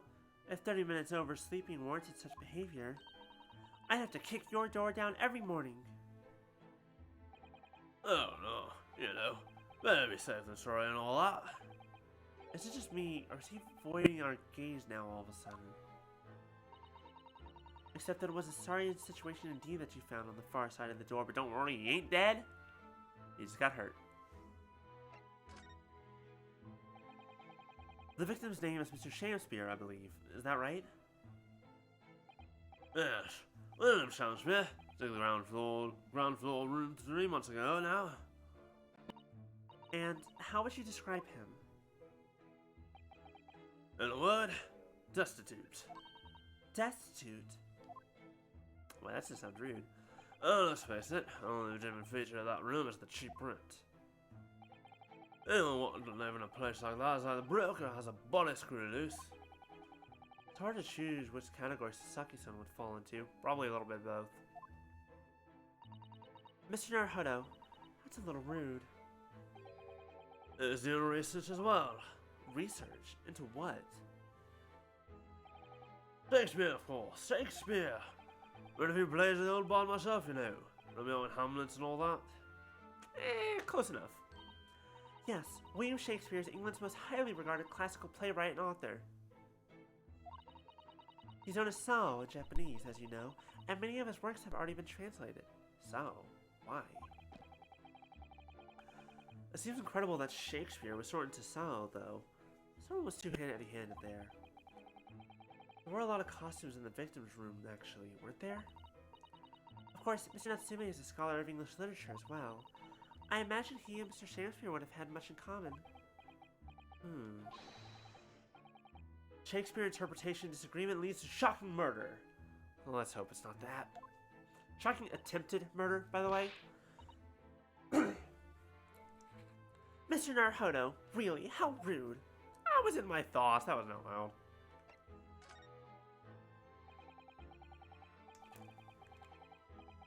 After Mr. Starting over. I'm gonna need myself some tea after this. After Mr. Natsume's trial yesterday, you came straight back here, I believe, didn't you? Did you notice anything strange between then and this morning? Well, now, it must have been about 6 in the evening by the time I got home. Snow was coming down rather heavily, as I remember. It was completely dark already. That failed actor chap was out at the time. Mr. Gyarados noticed there was no light from his room or something, I suppose. Couldn't summon the energy for anything much. I just sat in front of the fire up here. It was after 8 before Shamspeare got back. The chap was up until past 1 in the morning, I'll have you know. Suppose he went in some time after that. Not asleep while then, so I'd rather in the sun rather than the dark there. Well, thank you. That was very illuminating. Also, he's not dead. By the way, I feel like we should mention that. Is everything alright, Mr. Sato? Oh, I was just thinking it's a little strange, that's all. Mr. Gyarados, you were up here in your room all evening, if I've understood correctly? Not a big fan of stairs, not with this blasted leg. Then, How is it that you seem to know? The precise movements of your tenants on the ground floor, I mean. That's a very good point. I can't imagine that you can hear noises from the ground floor all the way up here. Does old man like to spy on his tenants? Is that it?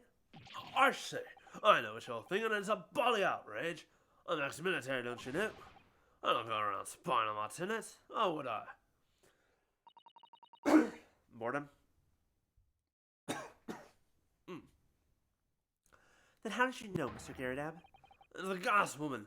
The gas tells me everything. The gas? Wow, Mr. Shakespeare must have some really bad farts. I'm sorry about that. They say hot air rises, you know, it's good when you have a window. You should, like, keep that open when you start hearing that go off.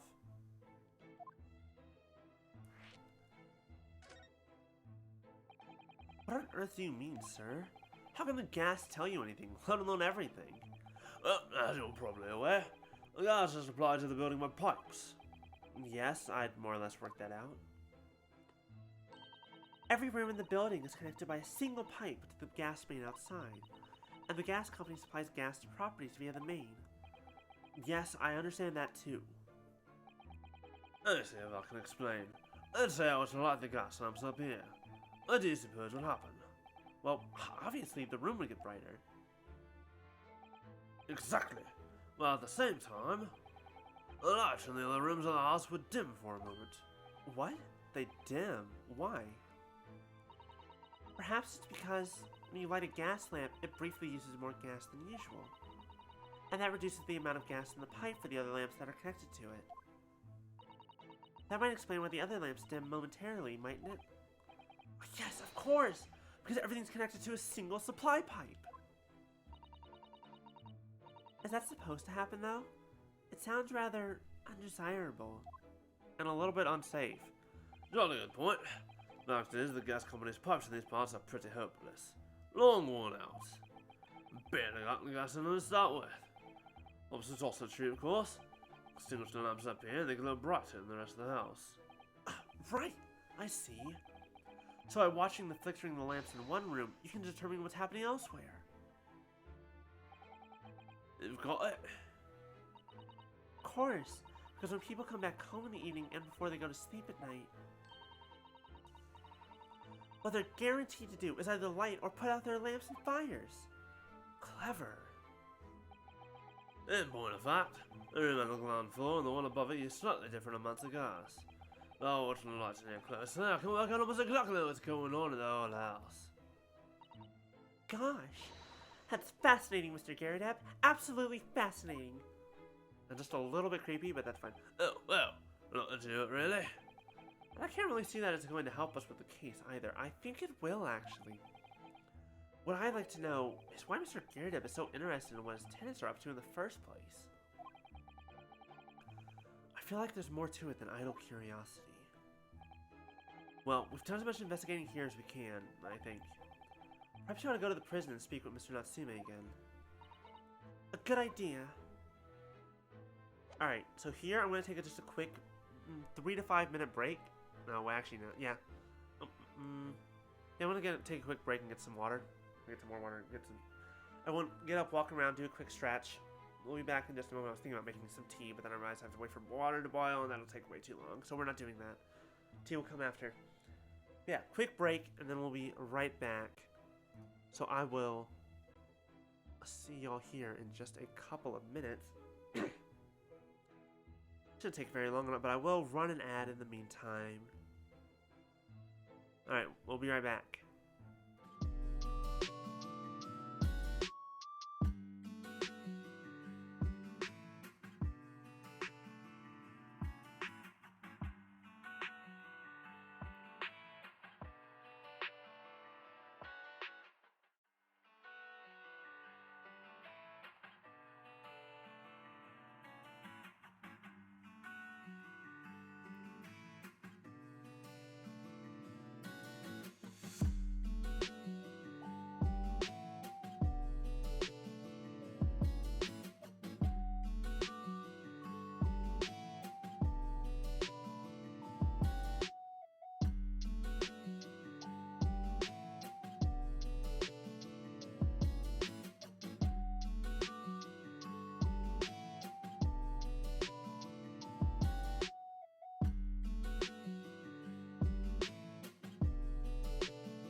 Alright, it's going a little longer than I expected it to.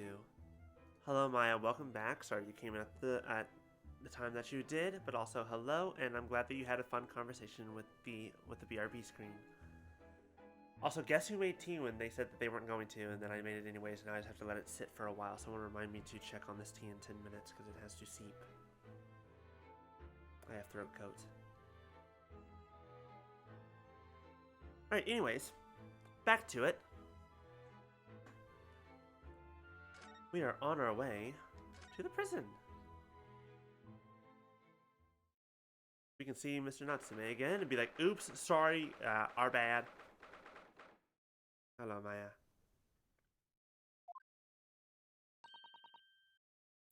Look, Mr. Naruhodo. Mr. Natsume, have the police finished questioning you now? Welcome, student Mr. Naruhodo Esquire. Yes? What is he? Tell me.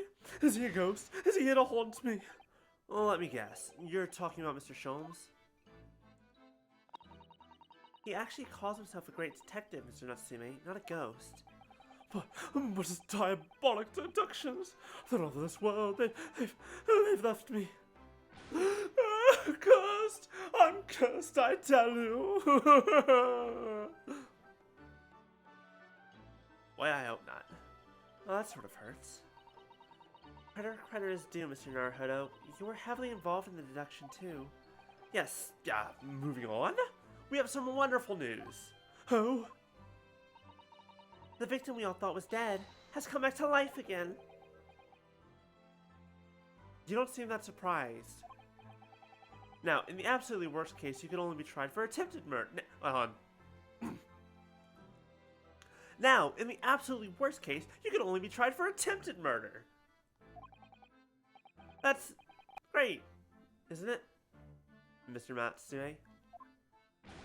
It's terrible! Oh.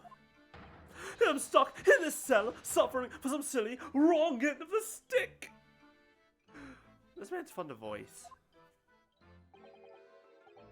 You did it, didn't you? Confess, you're a killer. Why the mustache? Why the mustache? What kind of damn question is that? Constant questions. I'm sorry to hear that. That's selfish, shyster. Make up your mind. Are you dead or alive? If you were going to come back to life, why bother dying? Wickedly wishy-washy, William. Well, it seems likely that Mr. Shamspeare was never actually dead in the first place.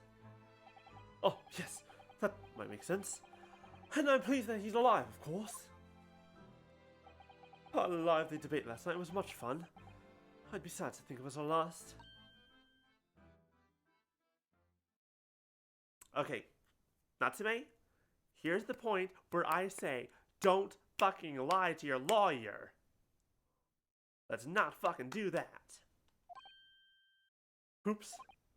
Mr. Natsume, does this mean that you did see the victim last night? You met with Mr. Shamspeare, didn't you? I'm not saying another word. I demand to have a lawyer present. I am your lawyer. Who do you think I am? Please, Mr. Natsume, we need to hear your side of the story.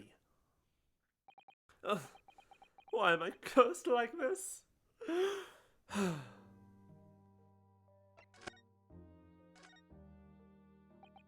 Can you tell us exactly what happened last night then, Mr. Natsume? There's nothing to tell. But, Mr. Naruhodo Esquire, I'm eternally grateful to you for helping me with that accursed case yesterday.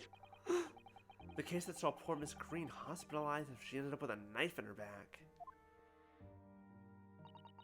It's hard to believe that was only yesterday. Yeah, no, it feels like it was weeks, or for you guys, months ago. Ooh, who knows? After the trial was over, I trudged my weary way back to my lowly lodgings.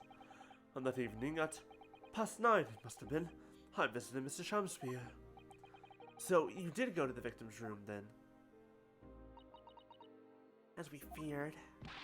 I didn't do anything wrong! I'd never been to his room before! It was the first time! Then, what made you decide to go? I bumped into him when I arrived back at the house. We got chatting and it developed into a discussion. But he had to go out, so I bade him farewell. That ties in what Mr. Garrett said, that the victim went out and came back after 8.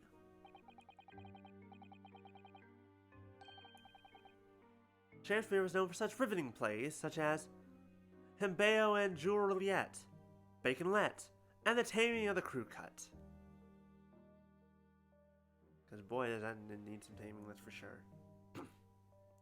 We met again later that evening, at around 9 or just after, when I took him some nice tea I brewed as a gift. So it was you who brought the tea that had clearly been drunk at the scene then? Okay. We were right before. Or, I'm going backwards a bit. He was not poisoned by the tea. Tea wasn't poisoned. Carbon monoxide, though. That would have got him. And I suppose you were discussing the works of Shakespeare, were you? Yes, that's right. That's exactly right. Romeo and Juliet, who was the stronger? It was a delightful debate. What? Neither? Hi, Quizmaster, welcome back. I'm sure... Such a stimulating subject, Shakespeare. And the debate became very heated, so you slipped poison into Mr. Shakespeare's tea? No, never, not at all. Team Juliet won, that was me. And when I left his room, the flamboyant fellow was fighting fit, I swear it, categorically. You really do have a cursed life. I feel bad for you. Mr. Natsume, you often say the same thing about yourself, I've noticed. Do you have a cursed existence? I'm sure I've mentioned this to you before, but I've been here in Great Britain for a year now, and in that time I've learned that it's no place for me.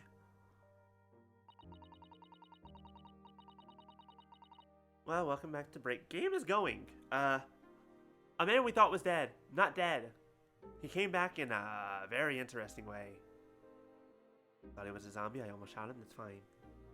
Me, not Ryunosuke. There are foreigners everywhere I look, and they just all stare at me. They all laughed. They all laugh.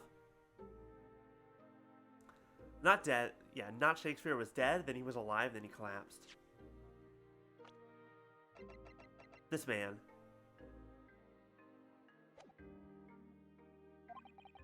That's the impression I get whenever I go out. It makes me scared to leave my room.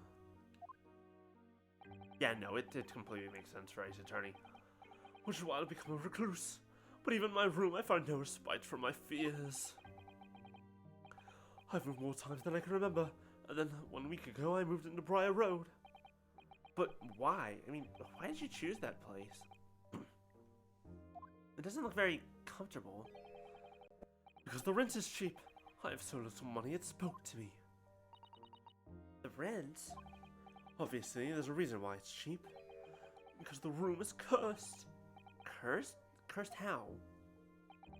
The previous occupant, the man who lived there before I took the room, died there. Oh no, okay, that's a lot.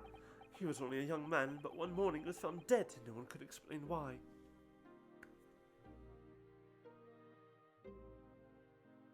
Ah. Gas poisoning. Great, it's a problem in this house. Mr. Garadeb! Please, you are the landlord, it is your responsibility. Please pay someone to come and take a look at these goddamn pipes.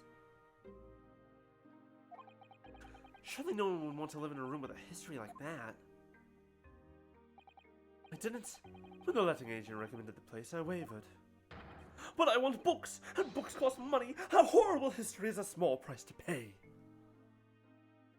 Yes, the carbon monoxide alarms that they definitely have in late 1800s, early 1900s? No, I don't know, somewhere around there. When I realized it would mean I could buy more books, I signed the lease like lightning. Brave and blinkered. But after I moved in, I soon came to realize what I'd done. I realized how horrible that room's history really was. Gosh, was it really so awful?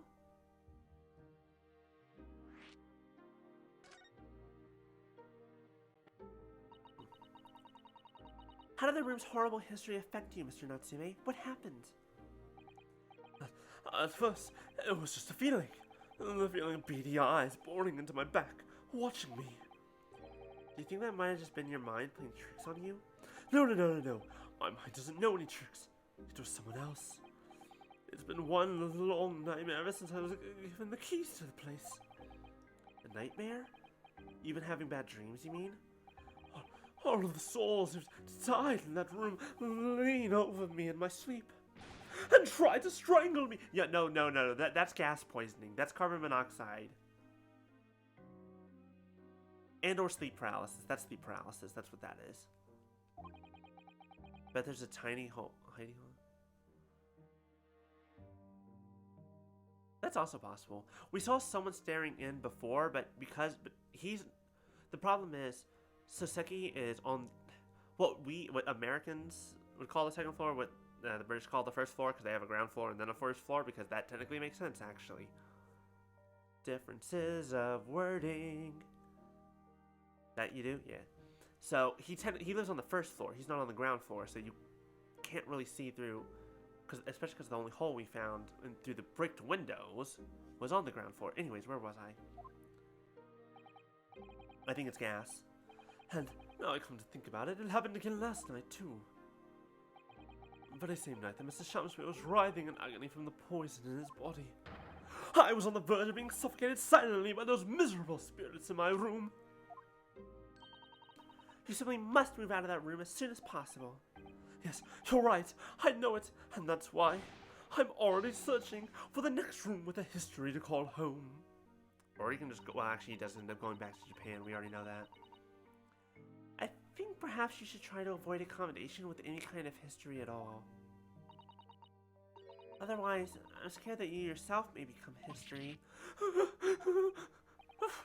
Son knows how to make the man listen. Has it been 10 minutes yet? It's been 10 minutes. Cool. Tea has been seeped. Of course. Mr. Lord of the Manor is worried about the curse on my room as well. You mean Mr. Gyarados? I'm gonna put a little honey in this tea before I drink it. Throat coat. It's not bad, but the no tea has really been able to tickle me. So, a little bit of honey. There we go. You Mr. Gyarados? Yes, he knows that if people keep dying there, he'll never be able to rinse it out again. Well, that's true. I, for one, wouldn't go near the place. Perhaps that may explain why the landlord pays so much attention to the gas lamps and his tenants' movements. You mean because he's worried about their well-being? He does seem to have an unusually keen interest in the amount of gas in the pipes. This motherfucker, he knows. He knows that the gas is a problem.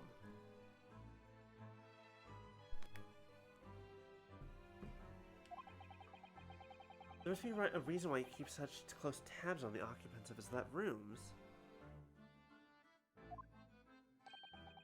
What do you mean he pays so much attention to the gas lamps? Oh dear, no, it's nothing to do with you, Mr. Natsume. Please, forget I said anything. Maybe? The only thing he's really paying attention to... Oh, right, you weren't there. Okay. So what Gyarados does is all the pipes are connected to one central main. So whenever a gas lamp is turned on or off in any room, every other room flickers for a moment, either brighter or dimmer, depending on if it's being turned on or off. And the different rooms use different amounts of gas for their lamps. So he can tell what room has a light being turned on or off by the flickering of the lamps in his own room. So that's what he's paying attention to. Oh, now you're talking about behind me and my back as well. Now you're talking about me behind my back as well. What's important is that Mr. Shamsbury isn't in fact dead at all. Once he's come around and he's able to tell us what happened, we'll be able to get you released. Yes, please. Oh, I do hope you're right. Excuse me. Hi, Gregson. Had a feeling that was you. Inspector Gregson. I couldn't help but hear you just said. And on that note, I have some good news and some bad news. Oh? What do you want first? Always, every time, the bad news comes first. When hope is all you have, hold on to it. That is my guiding principle. Ah, well, in that case, again this it is. Huh? Sorry, but it's a lot easier to explain everything that way. Then why did you ask me my preference? As you might have heard, the victim, Mr. Shamsfield, is just unconscious. It's come around now. Yes, we saw it happen in all its terrifying glory. It's still being treated by the doctors, but we managed to get a written statement from him already. Oh, isn't that wonderful, Mr. Natsume? I have a feeling it's about to be not wonderful. No, look, Quizmaster, that's all this man does. He will eat that, he will eat the fish, and then more food, and then more fish just keeps popping up. Then he'll put it in his coat pocket. Why? Don't know. Where it can come from? I don't know. Oh, thank goodness. It's all over then. I can leave this somber cell. Sorry, no. Oh, it's not in the cards. What? Why ever not, Inspector? Mr. Shamsfield has implicated someone as being responsible for what happened that night. Implicated someone? Oh dear. You don't mean... I'm sorry to say I do, yes. It's more to the factor of you, Mr. Natsume.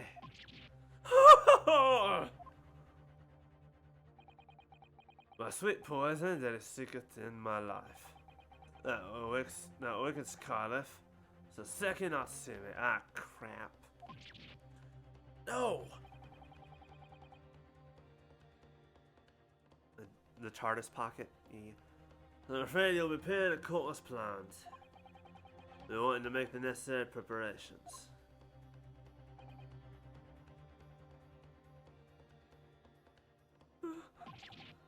So here's my problem though. If you have a fish and chips pocket, wouldn't it just get greasy as all hell?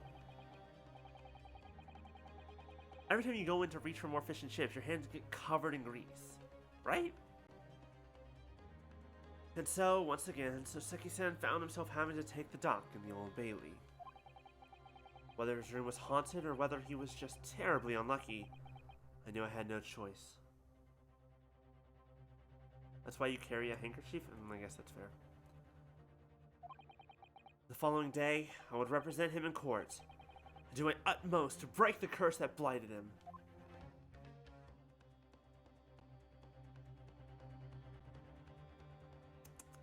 Not so bad.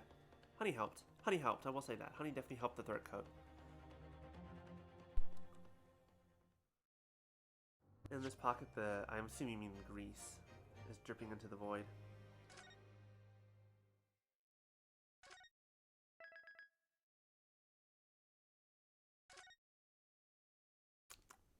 Throat coat, that is good stuff. Hopefully that'll help me with my cough. February 22nd, 9:23 a.m. Dame autocrat. Don't worry, Maya. You'll best it one day.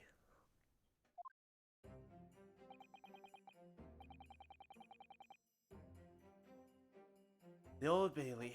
This place always makes me feel strange. I seem to get chills down my spine and break out in a nervous sweat all at the same time. Well, I didn't think I'd be back here so soon. It's been, what, less than 24 hours? That's my line!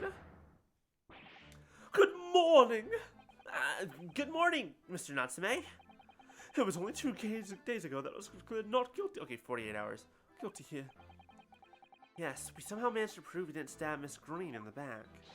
But now this! Another morning, another murder, and here I am in this hellhole. Can't keep coming to court! I'm beginning to think he's right. It really does seem as though he's cursed. Oh, 100%. Well, mainly himself. He jump scares himself. Mr. Naruhodo, I'm afraid I have bad news. Oh. Mr. Natsume, good morning. Yes, morning. So, here we are again. Yes, again. Hello? Hello? Are you two? Judicial Assistant Miss Mikotoma Esquires! What's the bad news? Oh dear. You heard, did you? if you come in shouting at the top of your voice, people can't help hearing what you say! Oh, I am sorry. You've done nothing wrong, Mr. Sato. Now, what is it? Oh, the prosecutor we're facing. Let me guess. The Reaper. Well, it seems that the prosecution in today's trial will be led by Lord Baron von Zykes. Von Zykes? No. Is there ever gonna be, like, another prosecutor in this game? At least the other Ace Attorney games had, like, a different one for the final trial of each game. The so-called Reaper of the Bailey. The most legendary prosecutor in the land. In the trial 2 days ago, he pursued Soseki-san and I relentlessly. Of course, by the skin of our teeth, we managed to pull through. But still... Perhaps Mr. Natsume's acquittal in the last trial wasn't the end of the matter. After all... Yes, I know what you're thinking. The legend of the Reaper that says... Nothing can save a person in the dock when Lord Van Zykes, the prosecutor... Yes, he is, Quizmaster. Dracula himself, that's... Yep. And he drinks blood, too. Don't forget about that. Oh, no. But even if the person is found not guilty, the accused will meet a mysterious end, one way or another. Also, he's not a lawyer, he's a prosecutor, which... Is technically a lawyer? Is a prosecutor a lawyer? I guess they technically had to pass a bar exam, so they're technically lawyers. Yeah, I'll say that. Just a different application, and we've experienced it firsthand. Oh yes, a Wolfman lawyer? We gotta get Kane in here. Kane can be our Wolfman lawyer, werewolf lawyer.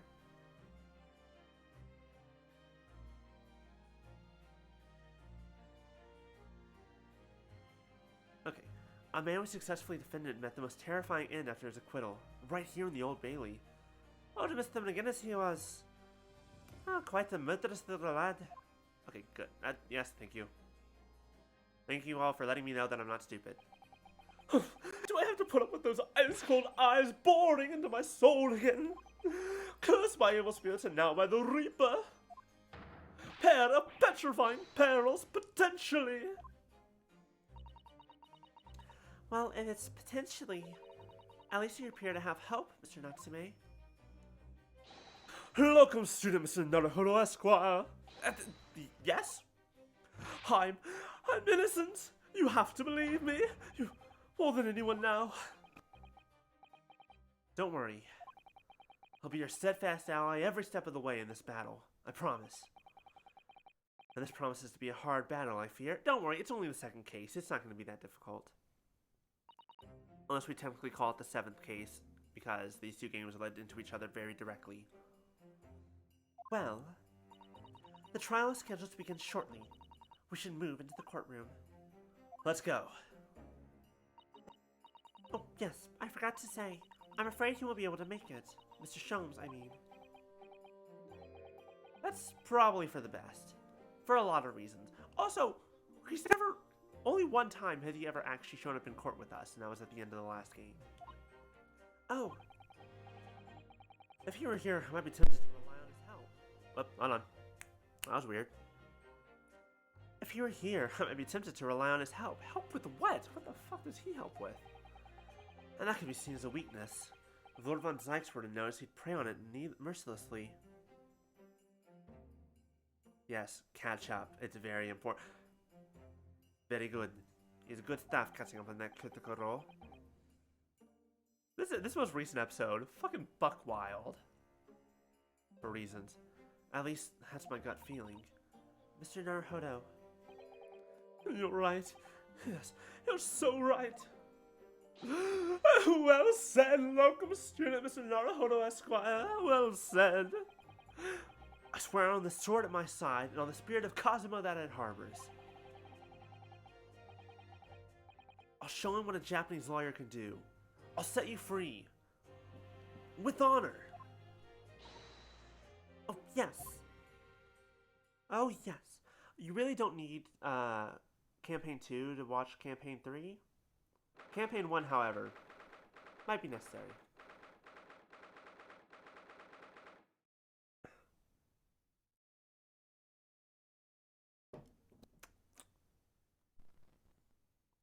Damn, someone told Kenji was right. Throat coat with a little bit of honey. Well, I might put a little bit more than a little bit of honey in there, but I put honey, but still.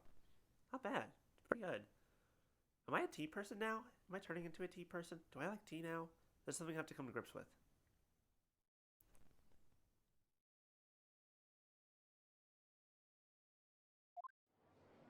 Oh, look, I've tried many kinds of tea. I had a friend who worked in a tea house. We went there for her birthday. That's fair. Oh, that was a much less terrible cough than the previous ones. I've tried many a tea, and that for whatever reason, they just did not do it for me, and I could not give you a reason why. But now with throat coat, despite only technically being tea, it's fine. That's true. I also don't like the taste of pure coffee, which is why the only times I've ever had coffee, I've dumped a hell of a lot of cream and syrup and other stuff in it. It's like, fuck that. Also, that much caffeine is really bad for me.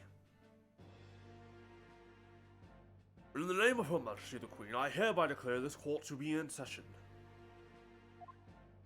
Oh, hot chocolate's good shit. Hot chocolate, now that's some good shit. I now call upon the counsels for the prosecution and defense to declare their willingness to proceed. The prosecution is ready. Have you gotten even more vampire-like since we last saw you, sir? The defense is ready, my lord. Readiness for the trial, my lord and Nipponi's friend. Not what the defense needs. What you need is the readiness for your inevitable defeat. Oh, that's right. We only technically, sort of, maybe became friends with him at the end of the 5th trial, and this takes place before that, so he's still going to be a racist asshole to us. I was going to say hot chocolate just with, you know, marshmallows. Marshmallows and whipped cream, always good. It's not just my imagination, it's really there. Lord Von Zykes has such an animosity towards us Japanese for some reason. That's technically an answer, we still don't have it. We still don't have an answer to that. It was some time ago now that he first became known as the Reaper of the Bailey, I believe. These past few years, he hasn't appeared in court at all. Yet now he's back in the courtroom, but for some reason, only when I'm defending. This Reaper, with his curious disdain for us Japanese, is a prosecutor shrouded in mystery. Still, this isn't the time to be pondering that. I have to concentrate on Soseki-san's trial. Furthermore, I now call upon the 6 ladies and gentlemen of the jury. You have been chosen at random to represent the will of the people in this trial. Are you ready to fulfill your duty? Okay, I have a feeling we're gonna get to see some old favorites here. Absolutely. I had a feeling this Larkin wasn't innocent before. Why are you back? I feel like the jury of this trial should not be the same jury as the trial from the same person 2 days ago. But also, we already proved he was innocent. Fuck you. Alright, bye Maya. See you later.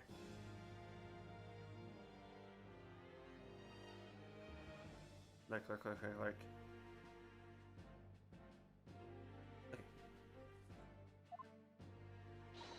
I must say that I feel especially restless on days when my hat refuses to sit right. I rather like that you're wearing your hat. I think the restless look is very fetching, actually. Okay. That the great for who are you? Hello? Hello? Hello? You're wearing... Here's the only note I have. You're wearing very similar colors to that guy. No flirting on the jury bench, that's correct. Do it on your own time. But anyways. She's wearing similar colors to that guy that we saw that was peering through the window. I have a feeling you're going to be very important to this case.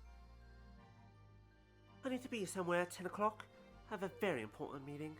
Let's make this quick. I couldn't agree more. I need to take him for a bob tonight, and the missus will go through the roof. Why are so many of these people? Yes, that's right. No PDA on the jury bench. It makes the defense lonely. Oh, may the Lord show the light here and lead his flock to a righteous verdict. You were not this religious last time we saw you. The British jury system is so very different to our own, isn't it? It's quite extraordinary to think that the power of judgment is in the hand of 6 members of the public. And the judge can only pass sentence when all jurors are in agreement about the defendant's guilt. 6 citizens of London, chosen at random. At least that's the idea. And the prosecution would draw attention to the fact that the accused was on trial here but 2 days ago. And the defense would like to draw attention to the fact that he was fucking innocent. Accordingly, where possible, the same jurors have been asked to return for duty today. Why? Why? Very well, let us commence the trial. Lord Van Zyx, your opening statement, please. Ladies and gentlemen of the jury, it is not the intent of the prosecution to cast doubt over your past decision. We proved, and she fucking admitted to the fact that she tossed a knife out the window, and it fell and landed in the woman's back. We already know this. However, the innocent verdict afforded to the 6 ignominies before has a dire consequences. I hate you. I hate this man. I keep saying that. I said it the entire first game. I hate this man. The accused are pent for his wrongdoing in this affair. He had no wrongdoing. He was scared. Fuck you. Fucking cut him. But from it. Instead, he used his freedom to perpetrate the most blood-curdling crime. Namely, that of the attempted murder of his neighboring lodger, an innocent Englishman. To explain the circumstances of the crime, the prosecution calls its first witness to the stand. Witnesses, my apologies. The detective responsible for investigating the scene and the accused himself. I'm sorry? Wait, what? You want to put the defendant on the stand?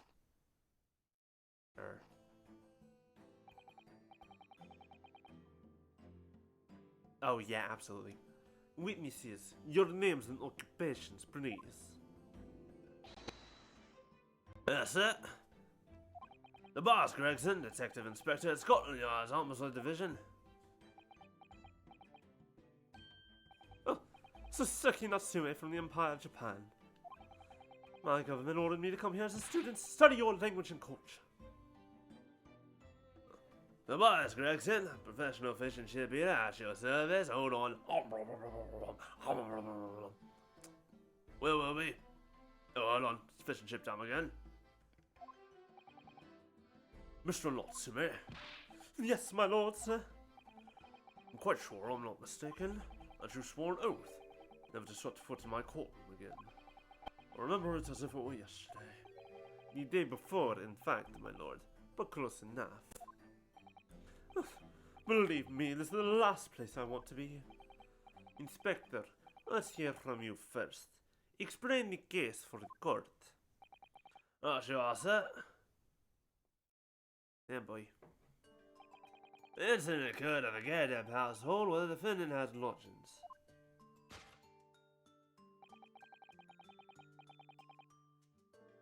On the ground floor of the victim, Mr. William Shamspeare, the defendant has already made it to visiting the victim on the night in question. Mr. Shamspeare collapsed in his room as a result of poisoning by strychnine. It was found the following morning when the landlord, suspected something was wrong, broke down the door.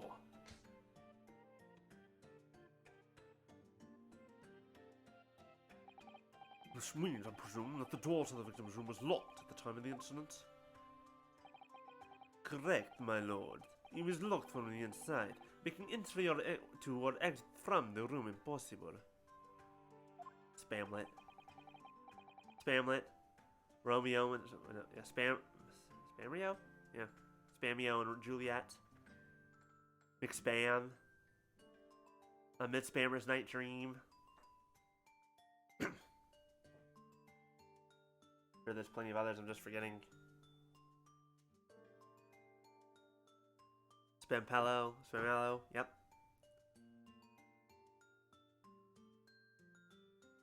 Spamulus Caesar. Although the victim, Mr. Sanchez, is the telltale, very nearly done it. Man was halfway to heaven when we first found him. I was the first officer on the scene, my lord. Oh, that'd be really funny. And I have a photograph of print here that I took the time to show how it looked. Rush, a chilling scene indeed. This man looks very much deceased. Hold on, I didn't notice that before. There's a big stain underneath the gas meter. Interesting. That's right. Everyone present believed that's exactly what it was. Very well. I shall accept this photographic print as evidence for the court. Now then, Mr. Natsume. Yes. How's the defendant? Do you have anything to say at this juncture? They're haunted by evil spirits. Good gracious, what's haunted? My lodgings! There's been a whole series of strange happenings in my lodgings. The gentleman before me died in mysterious circumstances. A woman was stabbed by no one on the street outside. My neighbor was poisoned. And me? What about me? I've nearly been killed countless times. Killed, Mr. Natsume? How? Even on that fateful night it happened. When I returned from Mr. Summerspear's room, I lit my gas stove and climbed in bed. But before long, the stove went out, and somebody tried to kill me. The stove went out. Gas. But they don't know that yet. You must always extinguish all fires before returning for the night, Mr. Natsume. But it's so cold! My runny nose would freeze! The point is, I didn't poison my neighbor. Why am I being accused of this? Why is my existence so cursed? Why am I almost out of tea? It's already almost gone. Thank you, witnesses. I believe I have a reasonably clear picture of events. If I could raise one more point, my lord. One more conclusive point. Conclusive. Go on.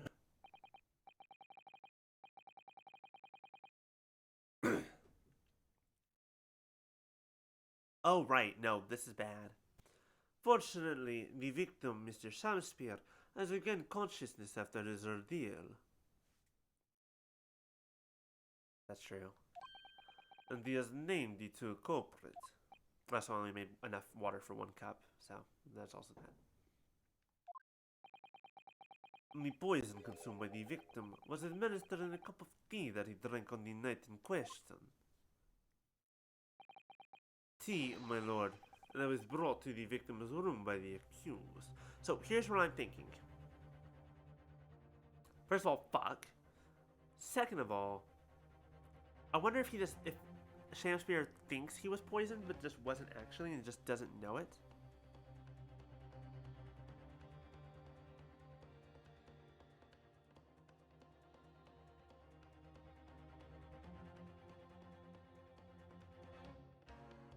And so of course he'd be like, well, of course the tea poisoned me. What else would do it? But the idiots don't fucking realize it's fucking gas.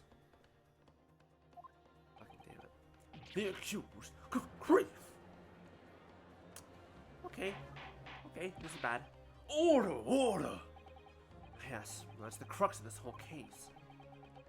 If Seki-san is innocent, then why? Why has the victim accused him? Well, Mr. Natsume, what have you to say of this accusation? That evening, yes, I did take some freshly brewed tea with me when I visited Mr. Shamspeare's room as a gift. Wait, hold on. Espimon the robot space squirrel or Ryudamon the shogunate lizard that can turn into a sword? The squirrel? Squirrel sounds cuter. The public water pump outside always freezes at night, so I bought bottled water especially to make it. And this is the result! Never will I touch tea again! Never! The public pump was frozen, you say? That's not information we've heard before. That will do, thank you. Now, according to our laws, the defense must have the opportunity to cross-examine witnesses at least once. Therefore, I call upon these witnesses now for a formal testimony. I presume the prosecution has no objection. None whatsoever, my lord. Good. Then you will give your account of events on the night in question to the court.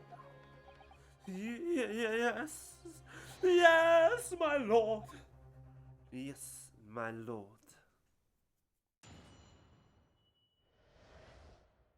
The catastrophic night. It was around 9 o'clock that evening when I visited my neighbor and I took some tea with me as a gift. We had a heated literary debate over a nice hot drink, after which I went back to my room at around 11. My tea was completely harmless.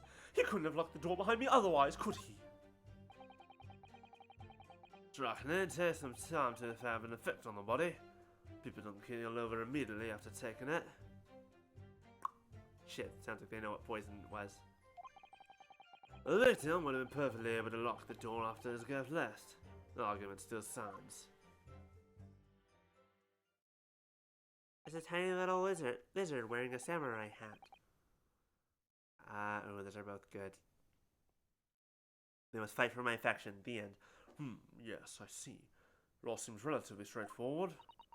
Excuse me, but that testimony does raise one rather crucial point, I think.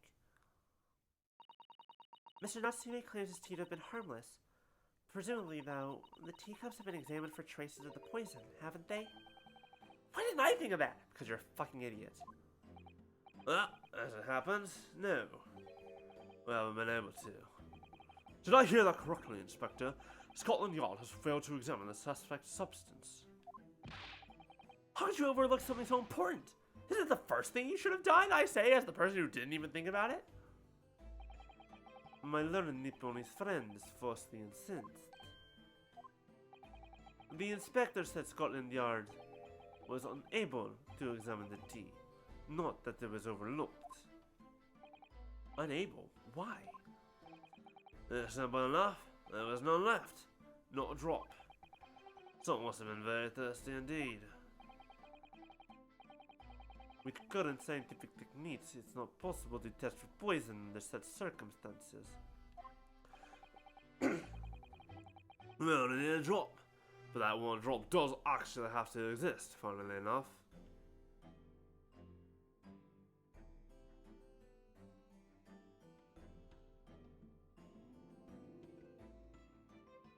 But so here's the thing. The thing is, we know how quickly does... I'll have to ask how quickly this poison takes to take effect. Because we know for a fact that in the time they both had these 2 cups of teas, they had a debate that lasted 2 hours, I believe, from 9 to 11. Natsume drank all of his, we can see that. But, and he did it rather quickly. But would it be slow enough of a poison to let him so leisurely drink his tea like that? I don't know. And still be holding on to it. The lack of examination notwithstanding, it appears nothing other than the tea passed the victim's lips on the night in question. Oh, I just thought of something wonderful. Because, this is very important. Nothing other than the tea passed the victim's lips. This is a very important line of wording. Ace Attorney is very good about very specific phrasing. Because that's not the truth. Technically, maybe, it seems like it's the truth. But he's forgetting one very important thing. The air we breathe passes through our lips. The gas that was in his room suffocated him because it was not air. And our nose, yes, and our nose. That's important. Not through my nose, though. My nose is very stuffed up all the time. I don't breathe through my nose properly. That's fine.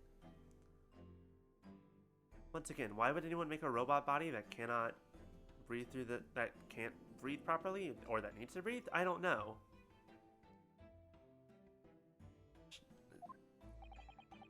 Cast your eyes over the jury, my learned friend. What? You can see it in their faces, I'm sure. The recognition of the accused's guilt. Your client's fate is all but sealed. In mere moments from now, you will lose, and your compatriot will be damned for all eternity. Except that's... Again, we've been through this like once or twice at this point, my good sir. Actually, we've only been through this twice. Summation examination, whatever. He's right. I can feel all 6 of the jurors looking daggers at me. You are a lawyer, you are doing your job. It's not... Okay. But I can't let them beat me down. I won't. Counsel for the defense. Proceed with your cross-examination. Yes, my lord.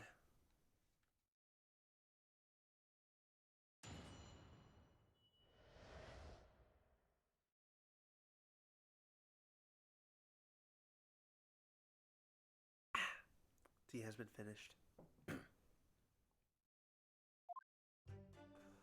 Alright.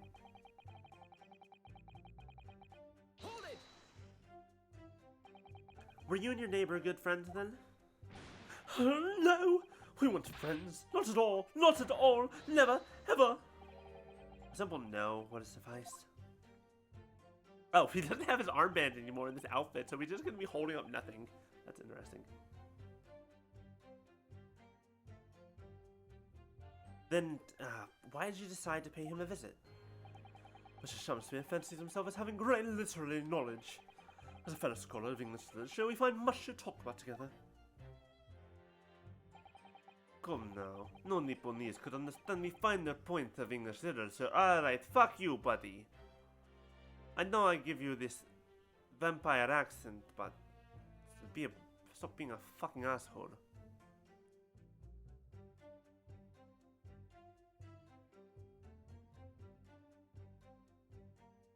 Digimon are weird. And on the night in question, that was the topic of conversation as well, I presume? It was the day of my last trial when I was acquitted.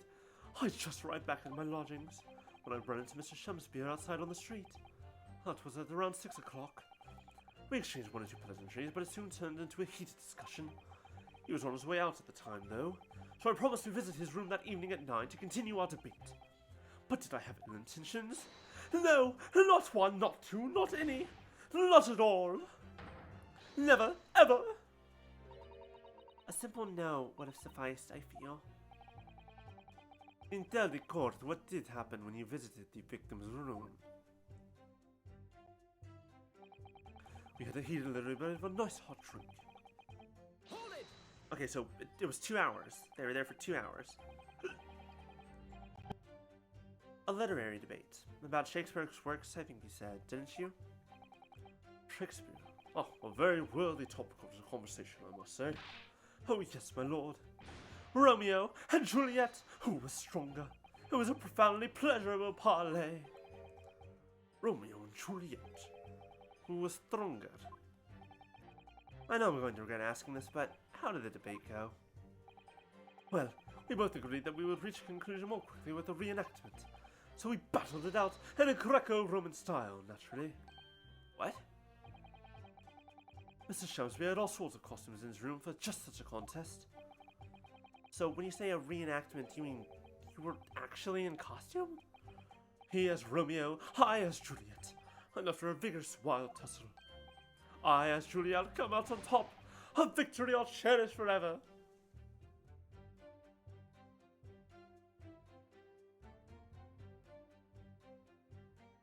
Why does it sound like they just had sex? Why is that the only thing I'm getting out of this? What the fuck? Did anyone else get that idea? Am I alone? Am I insane? Am I the DJ here? I did not imagine the terrible scene of carnage. The fact remains that it was you who prepared the tea and took it to the victim, correct? I boiled the water in my room and made a pot to take with me. I'd heard that he was too poor to have tea himself, you see. Okay, okay, that's important. That's important.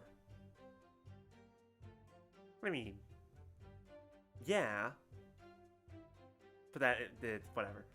Okay, you're right. Moving on. Anyways, we're moving on. So what he just said there was actually very important. He made a pot to take with him. He didn't pour the tea and then brought it down. He took the pot, which means he would not have had time, which means he would have either had to poison the entire pot, that's poisoning himself, or he would have had to poison the individual cup while he was down there in full view, which would not have been possible. It's true, there was no sign of any tea leaves in the man's room. I wanted to do something nice, to be friendly. So why is everyone looking at me with such suspicion? My tea was harmless, of course it was. Do you have any basis for that statement, witness? Okay, look. You cannot prove the absent. You cannot prove a negative. You can't prove that it was harmless because no one has it. Because you can't prove that it was completely harmless. You couldn't have locked the door behind me otherwise, could he? Hold it! There was not a drop of tea left in the victim's room anywhere, was there? That's correct. No, I think the fellow had never had a pot of tea before. He must have left it dry. Which is a pity, because one drop is all I would have needed to analyze it for poison. And you say that you returned home to your room at 11 o'clock, Mr. Natsume? Yes, definitely. By heaven and earth, I swear it. The landlord was able to verify that, as it happens. He confirmed that the defendant went back to his room at 11 that night. And how was the landlord able to attest to this? Yeah. Thought it was the lamps, I believe. The lamps, Inspector. When tenants return to the room and start using gas, the lamps in other parts of the house flicker. Yes, Mr. Garrett seems to pay a lot of attention to the coming and going of his tenants. There's only one key to Mr. Shamsphere's room. I know that for certain. So he must have locked the door himself from inside his room. The victim has confirmed that to be the case, yes. So I'm right. My tea was harmless, completely harmless. If you take poison, you die. Everyone knows that. It's not that simple, I'm afraid. Oh, what do you mean? But why do you think it's that poison in particular? Where is the evidence of that? How long does it take for symptoms to appear then? According to the coroner, speaking to the yard, about 30 minutes after the poison's consumed. They were there for 2 hours. Then the victim suffers violent convulsions, cramping, and stiffness, and eventually dies from asphyxiation. Then why did he not die? And why was he still perfectly... Okay. Hold on. Excuse me. Does this look like a man was having terrible convulsions? He was still holding onto a fork and cup. The man was not convulsing fucking anywhere. There seems to be a lot of different types of poison in the world, that's for sure. Oh dear. Death by poisoning again. It's always so awful. 30 minutes is a long time. Certainly long enough for the victim to have locked the door behind the accused after he left. Alright, see you later, Quizmaster. Enjoy work. I'll be going for about another hour, but then it'll be cadence time, so I'm letting link to the past. Can't deny that. And it further degrades Suzuki-san's alibi. The medical report from the doctor who examined the victim here, my lord. Suppose now, really? The accused is the only person who could have done it. Fuck. Very well. The court will add this report to the court record as evidence. Ah, shit. Oh, yes, I see it here. Delayed onset of symptoms. Hold on. Let me take a look at this myself. Cause of coma. Ingestion of small quantity of strychnine. Toxic effects present 30 minutes after ingestion. High likelihood that the substance having been mixed with the tea. Which treatment no sample could be obtained for testing. The poisoning incident occurred at around 1:30 a.m. on February 21st. Assessed from the victim's pocket watch, it appears to have been broken when the man collapsed after the delayed onset of symptoms. No container for the poison was found at the scene. Hold on.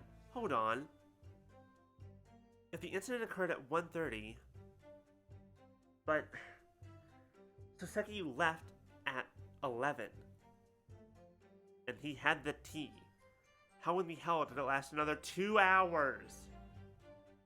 That's 4 hours he was drinking that tea with no symptoms. I hate all of these people because they don't look at any actual logic. Great.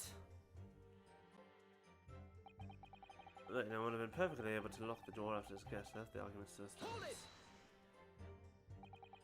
The argument still stands, you say? That is what Mr. Natsume has been saying, isn't it? Pair of them drank tea together that night, so there's poison in it. The victim would have been able to lock the door after the accused left later on. Exactly! Oh, me and my tea are innocent! Sweet and innocent, I tell you! I'm afraid, sir, that doesn't follow. You see, strychnine is a slow-acting poison. In other words, it takes time for something to appear. So you could have left the room after 30 minutes after the victim left to drink the tea. As long as you did that, Mr. Shakespeare could have locked the door after you'd gone. But no! We drank the tea straight away! The battle over whether Romeo and Juliet was stronger. That came after the tea. Do you have any evidence to support that statement? In my great homeland, the Empire of Japan, we have a saying. Drink tea while it's hot! Sure, the proverb will satisfy the prosecution.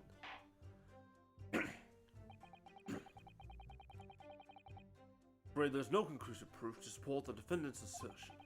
On the contrary, there's sufficient grounds to infer his guilt in this matter. No. That's the extent of their testimony, is it? If I can voice a personal opinion, Mr. Naruhodo, of course, go ahead.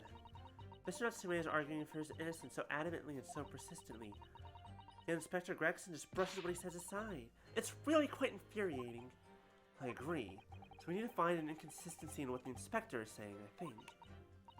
I'm afraid so. As things stand, the jurors are sure to find Mr. Natsume guilty.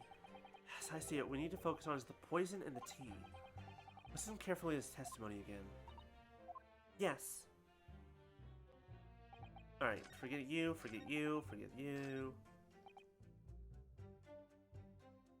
It's mainly just this one. It's really just him. Really, it's also everyone in this goddamn game, including yourself. The victim would have been da-da-da-da. No, okay, hold on. Let me take a look at my evidence. The problem is, I don't know what evidence specifically. So, we have the cups.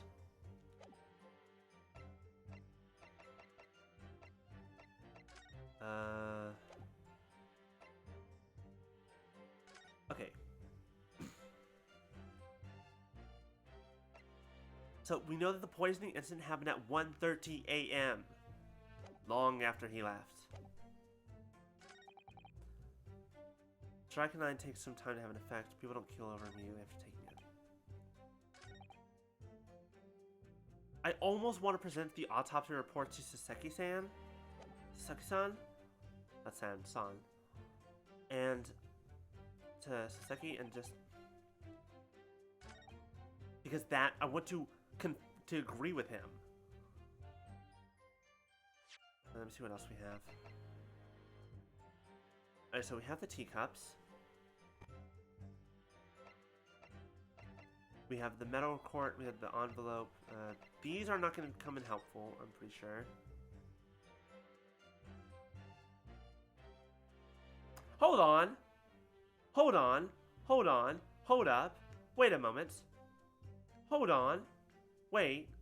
Hold on. Where'd it go? There is a thing in here. What the fuck? Where'd it go? Oh. What is it, Mr. Naruto? This bar of soap. When we first found it, I could have sworn there's some sort of round disc in this depression just here. A reddish one. Yes, you're right. I remember it too. But now the depression is completely empty. And that's how I feel a lot of the times too. Shh. Where did the disc have gone?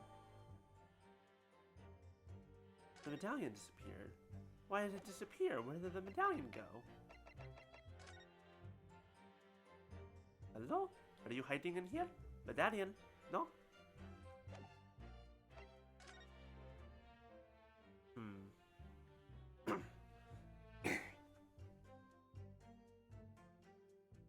Let's me think. We need to focus on what Gregson is saying. Take some time to have an effect. People don't kill over immediately after taking it.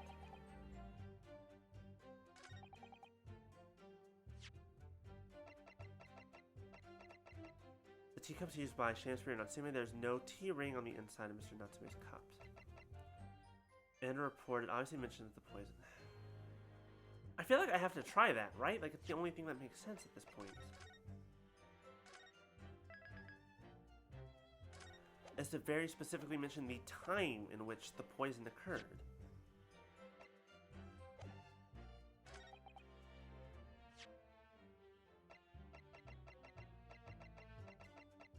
Objection. I'm just gonna give it a shot. The argument still stands, you say? I think not, Inspector. Come again? I think you'll find that you've overlooked a very significant chronological inconsistency here. Thank you, dear God. Colonel what? What are you on about? According to this report, the victim must have consumed the poison at around 1:30 in the morning. And yet, the defendant, Mr. Natsume, left the victim's room at 11. Yes. Here's where that tea ring's actually going to come back to bite us in the ass, actually. Because it means that he would have left it there for who knows how long. That's going to be a bit of an issue. Yes, that's right. There's more than 2 hours of missing time there. In other words, if there was poison in the tea that Mr. Natsume brought to the victim's room, how could the victim have fallen ill to it 2.5 hours after the defendant left? Wait, what the fuck? What? Natsume, why? The defense's argument is entirely reasonable. How do you respond, Lord Von Zykes? Oh good, his blood. Wine. Blood wine. I have a feeling he has an answer for this. Also, stop getting drunk in the middle of court. Pray, forgive the discourtesy if my mind has wandered. I was considering what cuisine would best complement the contents of my arrow chalice in this luncheon.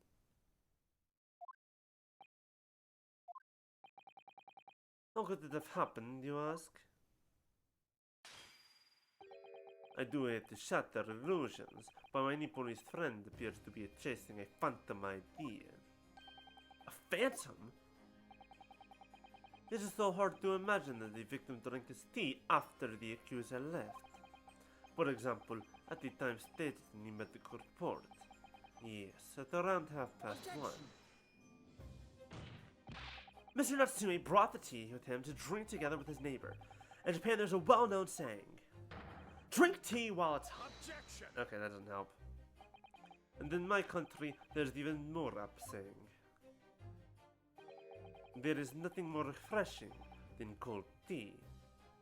Where's Quizmaster to say whether or not that's true? The point is, if there's such a long gap, there would be other ways to explain how the victim came to be poisoned. Other possibilities. What sort of possibilities, Counsel? There could have been someone else that came to visit. The easiest answer, Ryunosuke, that someone else came to visit. Well, for example, the man could have had another visitor, thank you. Another visitor? That's a very bold assertion, my learned friend. from someone who has nothing to substantiate it. I'm not here to substantiate shit. I'm here to provide a reasonable doubt for my client. I don't give a shit. Or the victim could have taken the poison of his own volition. You suggest this may have been a suicide console. Look. I'm not gonna say I'm grasping at straws here, but I have to, ponder every possibility. Objection! Mr. Shamspeare has categorically denied suicide. The idea canon must be discounted. Objection! Oops. But he could be lying.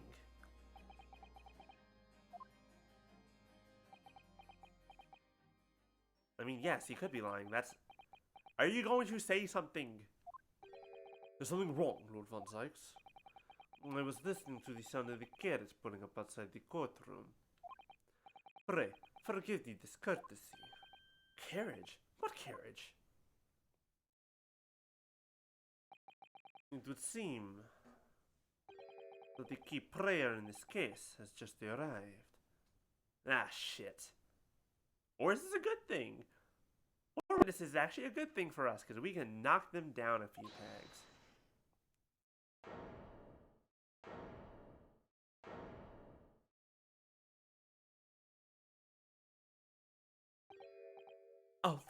Out, brief candle. Life's but a walking shadow. Life's but a poor player that struts and frets his hour upon the stage, and then is heard no more.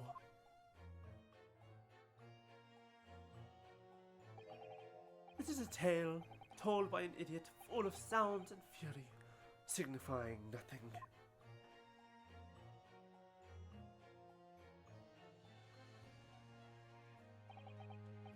Who, sir, are you? William Shakespeare, my lord. Alas, 'twas I, undone by these bitter events. I am the victim. Ah, you sure made a recovery. What's he doing here? Shouldn't you be in the hospital? Also, would you really be that calm if you thought the man next to you was your attempted murderer? The prosecution seeks to call this gentleman to the stand.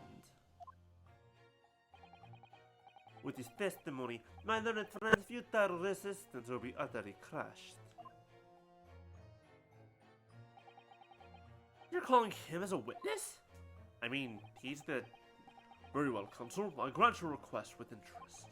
I'm curious to discover what the court shall hear from the victim himself.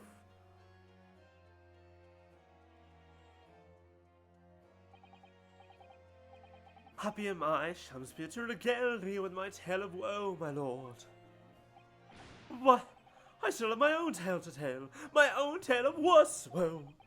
I can regale the court with the tale of my perfect innocence and perfect English. That will do, Mr. Natsume. And the court now hear from the victim. Yeah, boy. Who the fuck are you? Where did you come from? Wait, hold on. Hello? Alright, so that's Mr. Shakespeare. But who's the other man beside him? With the Popeye chin that can crack skulls. Yes, I feel sure that we've caught a glimpse of that man before. He was the one who was peeking through the window. State your names and occupations for the court, please, witnesses. A writer of words so sweet that you scent the breeze. Elementary ideas are so profound they compose the earth. The unrivaled poet, the unmatched scribe, William Shakespeare. Will the great bard to be recalled to life anew? Lo, what a magnificent man! Fellows, I am he who ponders such a miracle, William Shakespeare. There's Meter Man? He's the Meter Man! Why are you you're the Meter? Okay. Hold on, and the name's Meter Man. I don't be Meter Man. I work for the Altamont Gas Company, East End branch office. I feel like I was kind of doing a little bit more of a Popeye voice, but now I can't remember what the fuck Popeye sounds like. I work for the Alderman Gas Company, East End branch office. There we go. That's a bit of a more interesting voice. Ah, I remember now. It was yesterday on Briar Road. Oh, yes! She's right, it's him. Oh, what's this? What's that man doing over there? Blah blah. Looks like trying to see into second son's lodgings.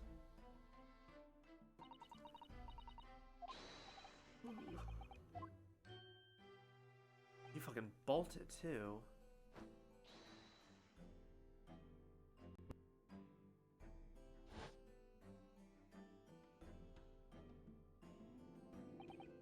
Yes, we spotted him outside Mr. Garadev's house that morning. Like, he smoked 30 packs a day and was in the Navy, occasionally whistling with a cork pipe in your mouth. Too bad I don't know how to whistle. 30 packs a day will get you over here. Yeah, more or less. Adding a bit of British. Well, actually, there's so many different British. Oh yeah, adding a bit of British dialect of unknown location. Maybe raise up the voice a little bit. And then you got yourselves you got yourselves this guy, I guess. Somewhere around there. I'll get back to it next time he's here. I'm not good at improv. He's a gas company employee? What does he have to do with this case? So, Mr. William Shakespeare, you are the victim in this miserable affair, correct? Oh heaven, no hell. Do you command me to remember? I mean, yes, that's why you're here, in court. That sweet poison that did cross me and cross mine innocent lips. I subpoenaed him for the trial, with his doctor's permission, naturally. Hearing the testimony of the agreed will remove any room for doubt from the jurors' minds, I'm sure. Behold, you have only to rearrange the letters of my name to see that me's a seraph, an angel indeed, a lying angel. Thus be I noble of mind, sweet of nature, and very honest of heart, as all heavenly angels be. For there is no less contrite meaning in your name. No, not at all. The jurors seem to be very moved by this man, I'm afraid. They're actually taking the seraph anagram idea seriously? Except for the poor fella at the end who can't hear shit. Thank you, witnesses, for your illuminating introductions. But, my lord, what's the man next to Mr. Shakespeare doing here? The gas man, I mean. Okay, here we go. I smoke a bunch of, smoke 30 packs. At the bit of British on. I traveled the high seas he did. What? Me? Now. Allow me to enlighten my learned friend. You recall, I presume, your earlier impertinence. When you suggested that the victim had another visitor to his room on the night in question. And moreover, that the victim is a compulsive liar. I didn't, okay. I said one of those two things. I did not say compulsive. Putting words in my mouth. What? No, I didn't quite say that. This young chintroker is here to controvert your wild claims conclusively. Is that not so, Mr. Mitterman? Hang on, I'm just here. I hereby call for your formal testimonies. You will tell the court as lucidly as possible what happened on the night in question. One may smile and be a villain. Yes, it doth pain me, but let the truth be spoken. The truth of that wintry night of my discontent.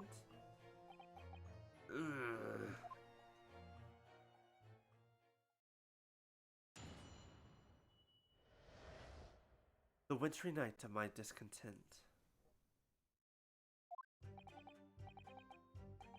The snow lay about. My neighbor did come up in the evening bearing a gift of tea. But merry, bitter was his drink, and when he left I did fall prostrate on my table. It was the tea alone did pass my lips that late hour, naught else. But, wait. That already contradicts every bit of chronology that we have.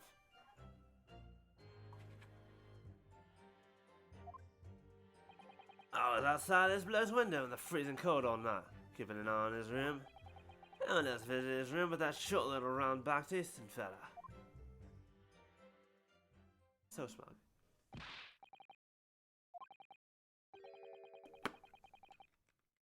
What did you say?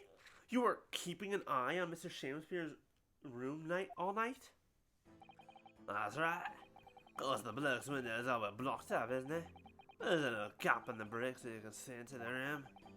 I spent the night trying to keep my teeth when shadows appeared into that. The question is, sir, why? Well now, that's because he's on my list. What a piece of work is a man. Wherefore wouldst thou not stare in wonderment? What are you talking about? This buzzing busybody hath not part in this play. I pray thee, pay him no heed. Make no more ado about his tedious words. Why do you look like a bumblebee? Anyone else seeing that his bag looks like... Okay. What'd you say about me? Come yourself. This court is concerned with what happened on the night in question. Nothing more. Indeed, that is so. And as the testimony of which is clearly revealed, there is no one other than the accused present at the time who could have carried out this crime. Are you missing the fact that he said he drank the tea and got... What? Hold on. Well, I believe this... No, this is not going to be the final testimony of this trial. Stop saying that. You say that every goddamn time.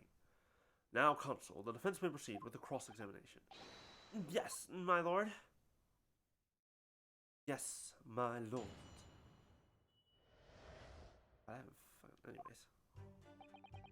Only about my neighbor did come up in the evening bringing a gift of tea, but very bitter was his drink, and when he left I did fall prostrate on my table. Let me stop you there. Mr. Natsume left your room at 11 o'clock. It wasn't until after 2 that the poison made you collapse.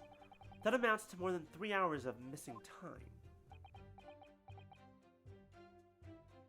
You can't dance your way out of this issue. If the defendant had really put the poison into your tea, that 3-hour window of time is something you're going to have to explain. Gladly. It is an easy task. What? I did drink the tea, not whilst my guest in his terry, but after he took leave of me. Bait, 'twas stone cold, but at 1 hour past midnight, verily were my lips parched. Objection. I'm sorry, what? That doesn't sound normal? Nay, 'tis quite ordinary, sire. After all, thou wouldst recall our fiery debate. Amidst such argument, there'd be no time for fiery tea. Romeo and Juliet again, and who is stronger? Monsieur Shakespeare, in summary, allow me to confirm. Did you not come here with the intention of naming a attacker? But of course, my liege. It was the stooped lover of words that attempted to suffer me off this mortal coil.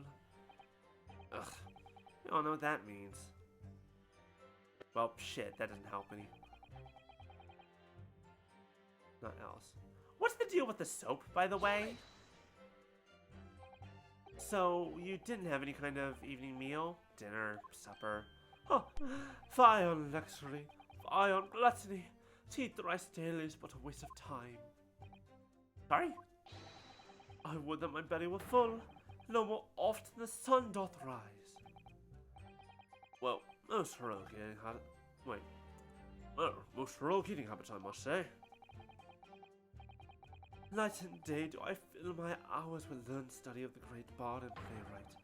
Hence it is that there doth not in my chamber be then the costumes of mine art. And that would appear to be the case, as even a rodent was found starved to death in your room. Now I think of it, it's not just food that was conspicuously missing from that room, is it? How the fuck does he live then? I don't recall seeing a single player script anywhere. But Okay. For I have devoured them all. Okay, that's normal. That's fine. You've eaten them? Every word be within my skull. Dost thou imagine otherwise? Right. That wasn't misleading at all. Now, could you turn around, do you think? Which brings us to the conclusion that the only way the poison could have passed the victim's lips is in the tea. Or in the air. Fuck you.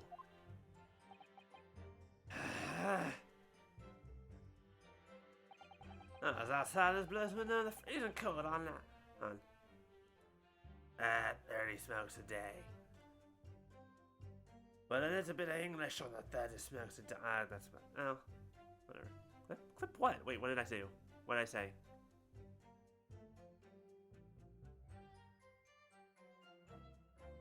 What did I don't know what I did. I'm gonna start pressing. Wait, actually, let me go back to the very beginning to press him on the first thing.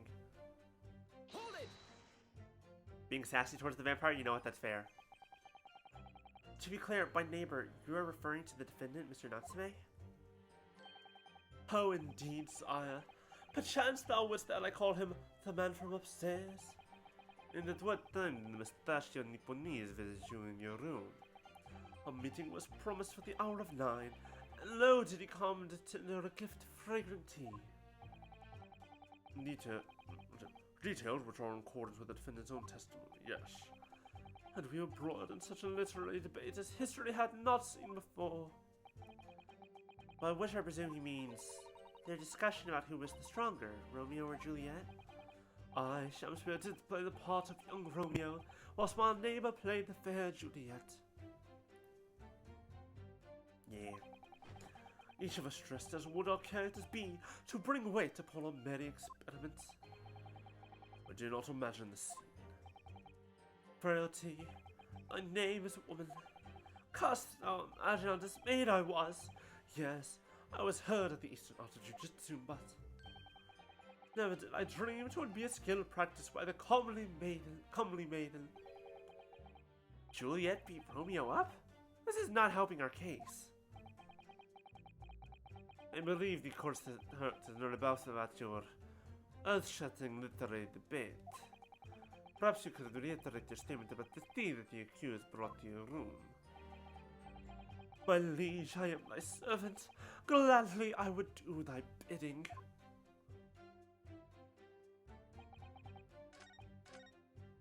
Hold it! But the windows of the house have all been filled in.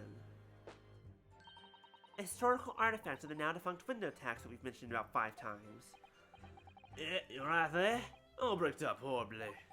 But, as it happens, there's a little part of the brickwork at the bottom corner that's been opened up. I was looking into that gap. Yes, there were a few brick loose, weren't there?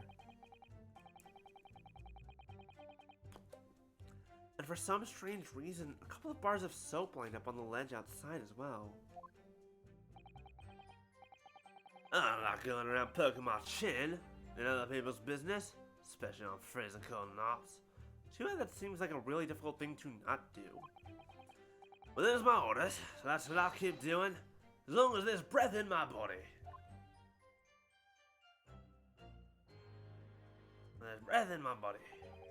What's wrong with the theatricals today? Well, the event searched Mr. Mitterman after the accuser left and returned to his own lodgings. Did you see the victim leave the room at all? Nope, it never left. It was in our room the whole time as far as I'm concerned. And we can therefore discount the possibility of suicide. How can you be sure of that?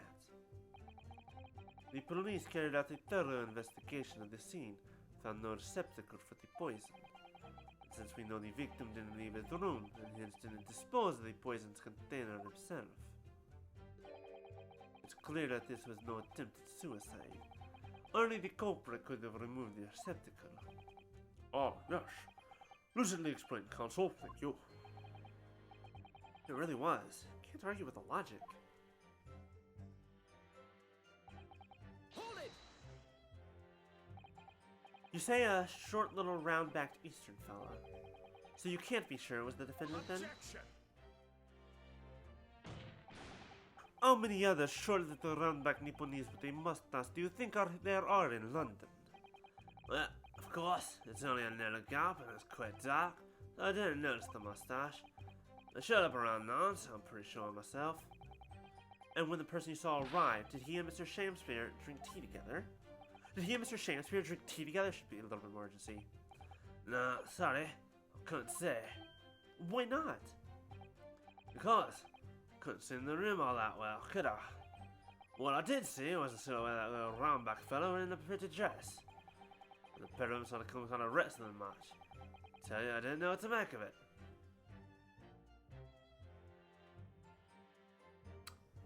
Okay,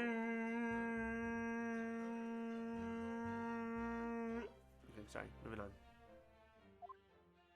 I think he's into voyeurism. Maybe just a little bit. I suppose. That was the Romeo and Juliet championship battle getting underway.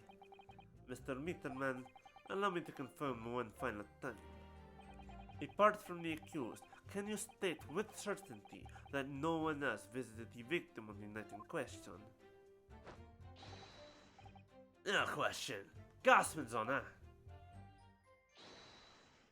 Oh, look, we do that every day. We're always losing brain cells in this court, every court case that we are involved in. Ah, shit. I know what's about to happen. They're about to vote guilty. My lord. Goodness me. Yes, Mr. Foreman. I've kept my mouth shut on this up to now, but this has gone on long enough. Are you all with me? Are we to understand that you ladies and gentlemen of the jury are in agreement with one another? That you've reached a unanimous decision? Dear right we have. Are you all with me? Wait, no! The defense is in the middle of a cross-examination! To be honest, I was holding out a bit of hope for you, young man. Especially if you identified those few hours that followed the accused leaving the victim's room. Yes, the 3 missing hours, as you put it. But in the end, what difference do they make? None as far as I can see. And since that's now apparent, there's really no reason to delay our decision any longer. Like I said before, if I don't take Fat Bob with me down, the missing will blow it up. Sorry, I didn't quite catch what you said. This poor man needs to stop being put on the jury. Very well, the court be apprised of your decisions. Ladies and gentlemen of the jury, you will state your leanings as to the defendant's culpability. Guilty! Guilty. Guilty! Guilty. Guilty. Guilty. Guilty. I keep forgetting his voice is not nearly as deep as I think it is.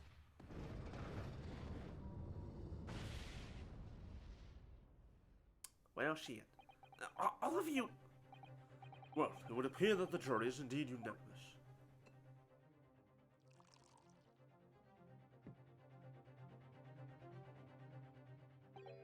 So, this time at least, it seems justice will be. Well, this time at least, it seems justice will be done. All's well that ends well, as they say. We proved him innocent. The first time, you dumb bitch, you fucking racist asshole. This calls for a toast, I feel. To the guilty being punished. Hey, dumbass. You got a summation examination soon. Get up, Mr. Naruto, please. The trial isn't over yet. What do you mean, Mr. Sato? You were here 2 days ago. I know this is the first time we've done this game, but still. What about the information I found in this Encyclopedia of British Law I have? That obscure right that belongs to the defense in these situations. Remember? A summation examination. Yes, that's right. We don't have a jury in Japanese courts, of course. But here in a British court of law, if we can reverse the decisions of a majority of the jurors, we can force the trial to continue. This trial can't end now. Whatever it takes, I just can't let that happen. The defense moves to invoke its right to a summation examination, my lord.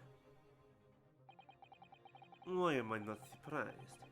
And my learned Japanese friend's inability to admit defeat. Because I haven't lost yet, motherfucker. You choose to cling desperately to some archaic rule you barely comprehend instead of accepting the truth. Certainly no other defense counsel in recent times has exercised the right to a summation examination. Because they all know that once the jury's mind is set, it cannot be altered.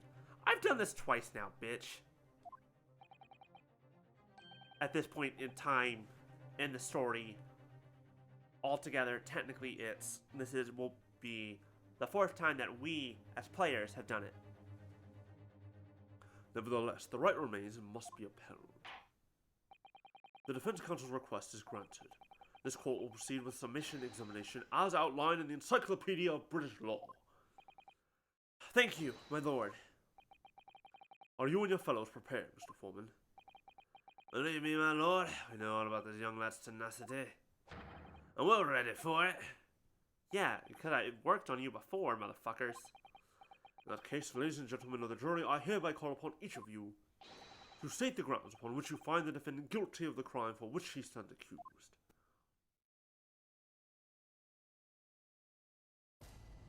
Judicial findings. The jurors continue. The victim may not be well off, but he's a noble man and straight up. There's no reason to doubt the man. That's your reasoning? Well, I do declare the good gentleman has no reason to lie. In fact, I think he's rather No, I'm losing brain cells! Let's look at the accused by comparison. He's Japanese, stoops all the while, and has a mustache. Very fishy. The blatant racism. There's no evidence to suggest the gangling actor is a fraudster. For now, at least. Now she had a little bit more guilty. I know. What was his voice again? I hate this jury. I hate all of them. All of them except for the old man. What was his voice? Guilty. I really don't care a lot. I just need this trial in quickly. 3 hours of missing time is nothing when you reach my hands, you know? Nothing at all. Okay, at least he talked about the case, damn it. I knew it. Every single one of them seems completely convinced. It would seem that all the jurors have come to the conclusion that Mr. Shakespeare is a fine, upstanding, and honest citizen. Yes, me, they've all been bewitched by strange theatrical movements. And sadly, nothing Mr. Natsume has said appears to have registered at all. Well, here goes. Let's not forget. I've pleaded with the jury on Soseki since half before and it worked, so you never know. Before we begin, it might be an idea for me to remind you exactly how a summation examination works, Mr. Naruhodo. Oh, well, you're still very new to British law after all. That's true, I suppose. But Soseki-san's fate is entirely in my hands now, too. There's always a chance I might have forgotten some crucial detail in the past 2 days. Perhaps I should hear Susato-san out. Talk me through it again or not bother? No need. We were doing this 2 weeks ago. We're fine. Thank you for the kind offer, Miss Susato. I've been through plenty of these summation examinations already now. I think it's important that we don't delay the start any longer than necessary. Of course, I understand, and I'm quite sure you're right. If you're confused by anything at any point, you can turn to me for advice whenever you like. I'll be here for you. The key to this is really listening carefully to each juror's statement. Finding two that are contradictory, and pitting the corresponding jurors against each other. Without further ado, please, Counsel, proceed with the summation examination.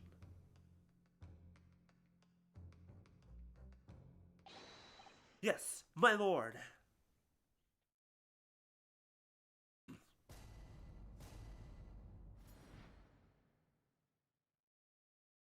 Ladies and gentlemen of the jury, now I may be a simple Eastern Japanese law student, but if you will please turn your attention to this mouse here on my shoulder. Friend who has not yet been given a name, we will figure that out. This man, this mouse, this adorable little creature, holds him up in my hands in front of all of you. Is this the face of a mouse that would lie to you? What do you say, little mouse? And he says that Soseki Natsume is innocent. And back on the shoulder. I rest my case. Hold it! Well, there are plenty of people in London who seem noble but poor. Couldn't some of them also be liars? No doubt about it. Oh, shake a client of yours, for example. Absolutely not. Mr. Natsume is no liar. Look, the point is, other than that passed the victim's lips that night with the Japanese man's tea. When you take the Gossman's testimony into account as well, the truth couldn't be any clearer. Well, that's alarmingly logical. Well, let me be frank here. I'm a gentleman, with a gentleman's values. If it turns out that the ultra experienced charm is a rotten lie after all, I'm glad to change my decision about the defendant. I'm sure my fellow gentlemen on the jury would do the same. Isn't that right? Well, yes, perhaps. Though I don't see it happening. Old lad, a really gentleman in India, you know. You'll have to speak up. Look, I don't really care about all this nonsense. I just need this trial to be over. How many gentlemen do we actually have on the jury, then? Alright, sir. I may hold you to that. Don't forget what you said. I have a feeling that'll come back later. Hold it! Are you saying you believe the man to be trustworthy because he's rather splendid? No, that's not what I said. That's not what I said.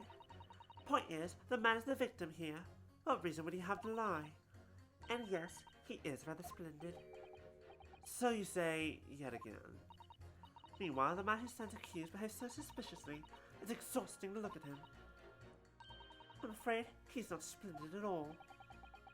Splendid logic there, madam. Thank you so much. Just... Okay, now you're just being racist. No. Now, one of those things is a reason to find the man guilty. But he is fishy. There's no point dancing around the fact. He's Japanese, he has a mustache, and he stoops. You see, he arrived at the conclusion in just 3 steps. 3 steps. Like a waltz, in fact. You know, the more I think about it, the more this trial seems like a dance. You seem to be several steps ahead of yourself, though. And you're on the wrong foot. No! There's nothing but circumstantial evidence here. There's no actual proof of the defendant's guilt. But the victim's version of events is backed up on what the big chin man says, like Natsume says, isn't it? 1, he saw the Japanese man there. 2, he saw no one else. And 3, he saw the Japanese man there. Oh. That's another 3 steps. All this really does seem more and more like a waltz, doesn't it? Right. And the prosecution will waltz its way to victory if I let you speak much more. No, you're just... No evidence. Just... Hold it! A fraudsman? What do you mean by that, madam?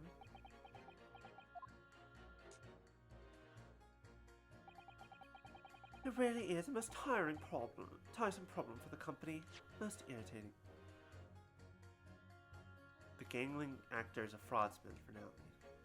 Most irritating. We can be absolutely certain that a customer is stealing from us, but without hard evidence. We can't even attempt to take action for fear of being sued. What are you talking about? I'm sorry, you have lost me a little there. Who are you? I'm the wife of Augustus Altamont, owner of the Altamont Gas Company. Oh.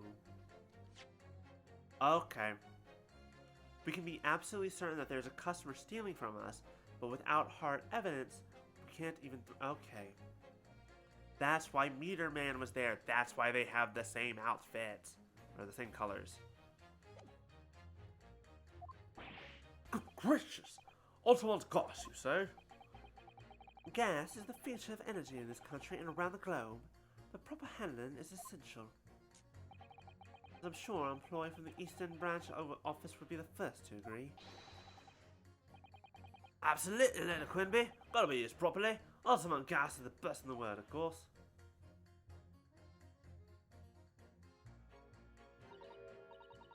I think we may have solved the mystery of the bow from earlier, Mr. Naruhodo. Right, he bowed in deference to his employer's wife, did he? Ah, so, would I be right in assuming that the reason Mr. Meterman was watching what Mr. Shamsphere was up to in his room? I'm afraid there's no end to the lengths the population of the East End will go in order to steal our gas. So they have no choice when the company identifies somebody as a possible fraudsman, but to dispatch a worker to watch the suspect day and night for very thorough in our investigations. So you mean Mr. Shamsphere is... I wouldn't come out and say it in public, but you can finish that sentence with a grubby little gas thief. You have noticed the public gathering here, have you? "'Tis eye of man hath not heard, the ear of man hath not seen. Faith, wouldst thou wound me with thy words, were I to let them penetrate the skin? But seraphs are not insult, only choirs of angels in song."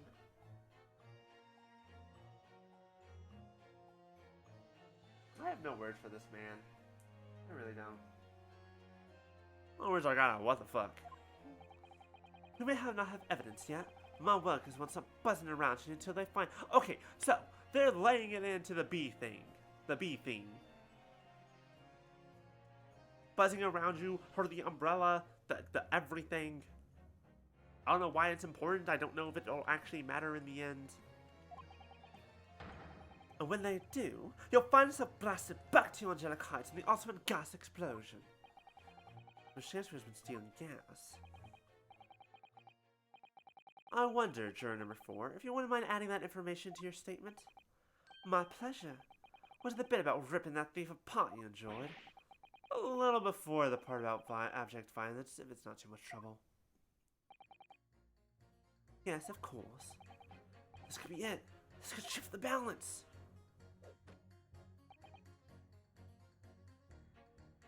The victim puts on fine performance when in reality he's a common thief. My company's gas. Alright, I'm gonna go ahead and press these two just to see what they say. But I can already tack you onto the first motherfucker. Hold it! You keep talking about needing to take home some money. What's that all about, sir? Finished last. That's what it's all about. What's that? I'm talking about the Derby at Hyde Park, aren't I? The Queen's Cup last week, wasn't it? A Derby? It was a dead set, that's the thing. I couldn't lose. So I took my wife's secret savings like, well, that hopeless old mare went into the unthinkable. Ugh, that stupid finished last. Oh dear. I think it's clear what happened, isn't it? That's the day the missus uses the savings for a trip down the pub.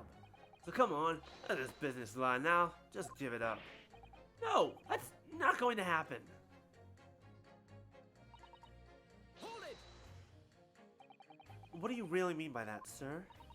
I'm reluctant to boast, but I get up at 5 every morning, I do.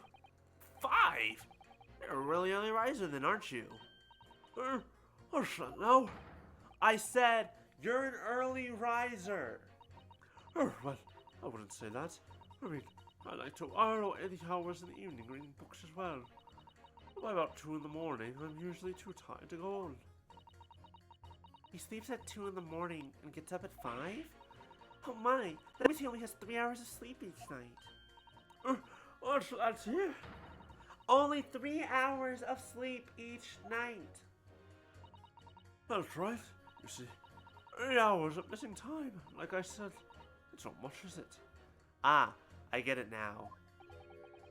This really isn't helping, but I understand now. Sorry. Is identifying contradiction between jurors' statements, Mr. Naruhodo? Right. Once I found 2 jurors whose statements can't coexist, I need to pit those jurors against each other. Then hopefully, when they see that what they're saying doesn't make sense, they'll change their leaning. Yes, and if you're able to change the minds of a majority of the jurors, the trial will continue. But conversely, if you're unable to do that, the judge will declare the trial over and move to adjudication. And I can't let that happen. Somehow or other, I have to turn this trial around. I'll reconsider my position. Objection! Here you go. Those 2 statements clearly contradict each other. Good gracious! To whose statements do you refer, Constable? Jury number 1. What are you yelling about, lad? Excuse me. I presume you've heard juror number 4's statement, made by the wife of the owner of Altamont Gas. Yes? The victim, who you claim to be a noble, straight-up man, in fact turns out to be a common thief. Oh, look what lady says. Well, there's no evidence, is there? Even not both of them says much. It's true, we don't have evidence as such just yet. But the claims aren't baseless, you know. What? You heard me. Seeing as operation has already been compromised. I suggest that the court hears testimony from our Eastern Branch Office employee over there. I'll do whatever you say, my lady. Gaspman's on her. Gaspman's on it. Gaspman's on it. Juror number 1, you say you're a man of your word. If I could show that Mr. Shamsphere was a liar, you assured me that you would reconsider your decision about the defendant's guilt. Yes, I did say that. As a man of honor, I'll do it. As I'm sure the other gentlemen of the jury will. Me? Oh, but yes. Now that we found out the man's a liar, perhaps we ought to consider the matter further. If I'm perfectly honest, I haven't even heard half of what you've all been saying. So this means you'll recap a few points. That's what sits me down to the ground. Oh no, I'm not having any part of this. I want this trial over and done with. In that case, I shall change my leaning. Oh, Mr. William Shamsphere, if that is your Shamsphere, if that is your real name, and I believe it is not. We in the jury demand to know exactly what kind of a man you really are. Thank goodness.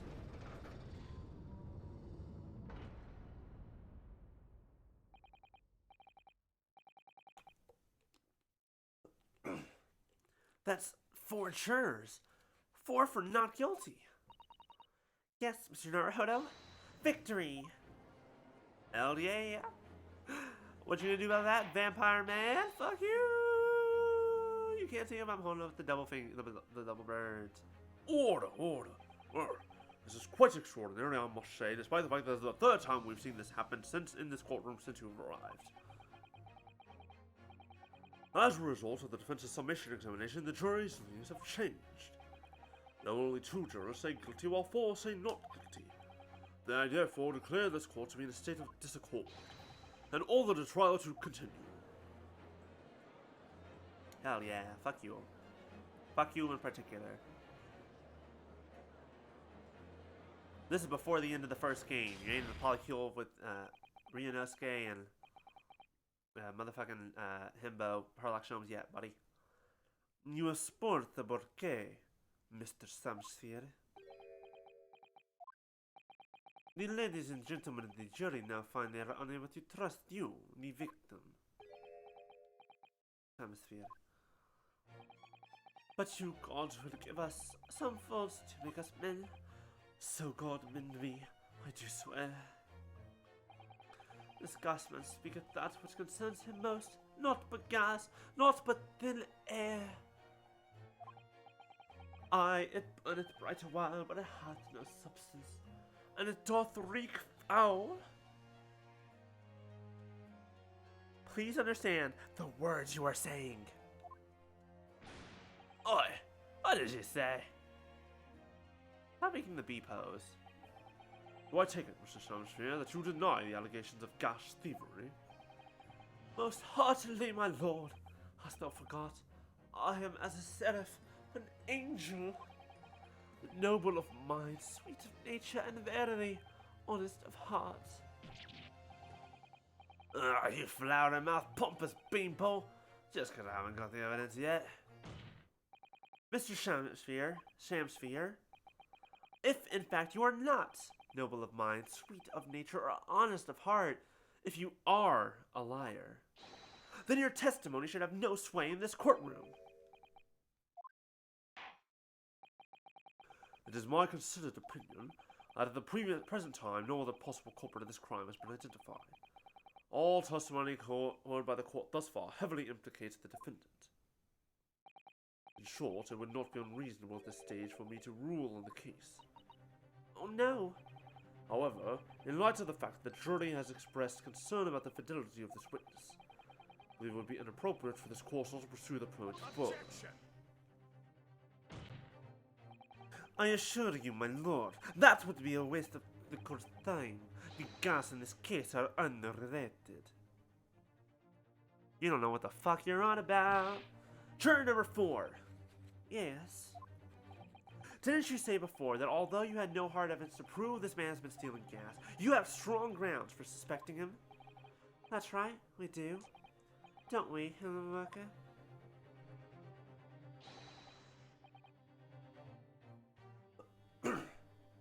Right, isn't he broke as shit? How the fuck does he afford to pay for gas? Even Saseki-san doesn't. Oh no, Saseki-san does. Yeah, he doesn't have any food. How the fuck does he afford gas? Absolutely, Lady Queenbee. Gasman's honor.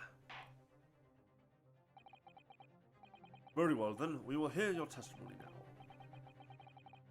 You will tell the court precisely why you believe the victim, Mr. William Shamsphere, has been... Shamsphere, has been stealing gas. Yes, my lord, it'll be my pleasure. On the ultimate gas, if I may, my lord. Go ahead, madam. This worker's testimony may have a significant bearing on the good name of my husband's company. Therefore, I should like to take the stand alongside him in a supervisory role, if you wouldn't mind. Wait, hold on. I have to figure out how to do this with his voice that I've given him. I got a bit of a cockney. Oh yeah, sweet as honey. Nope, you got real Scottish there. We're just gonna skip this line. Wait, hold on. No, I can do this. I'm not giving up. I think I'm giving up.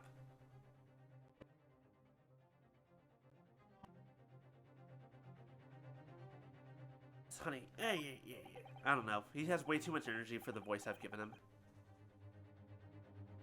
Very well. As an exception, I shall honor your request.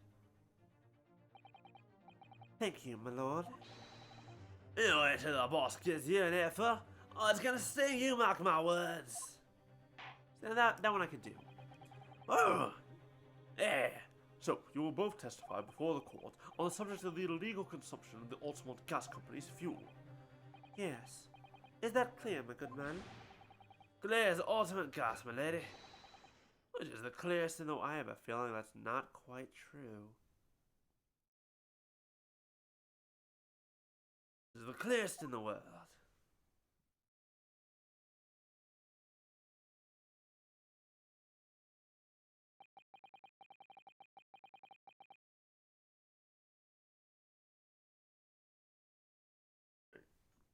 Do you think the gas has gone to his head, Mr. Sato? I think the man is just a very dedicated employee, Mr. Naruhodo. Also, Naruhodo, you're getting there.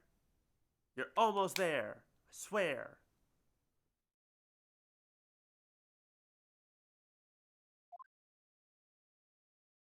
So close, yet so far.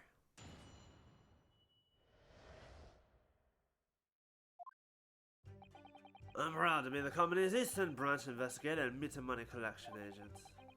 Ultimate gas meters accept drop penny bits, each coin giving customers about 2 hours of gorgeous gas.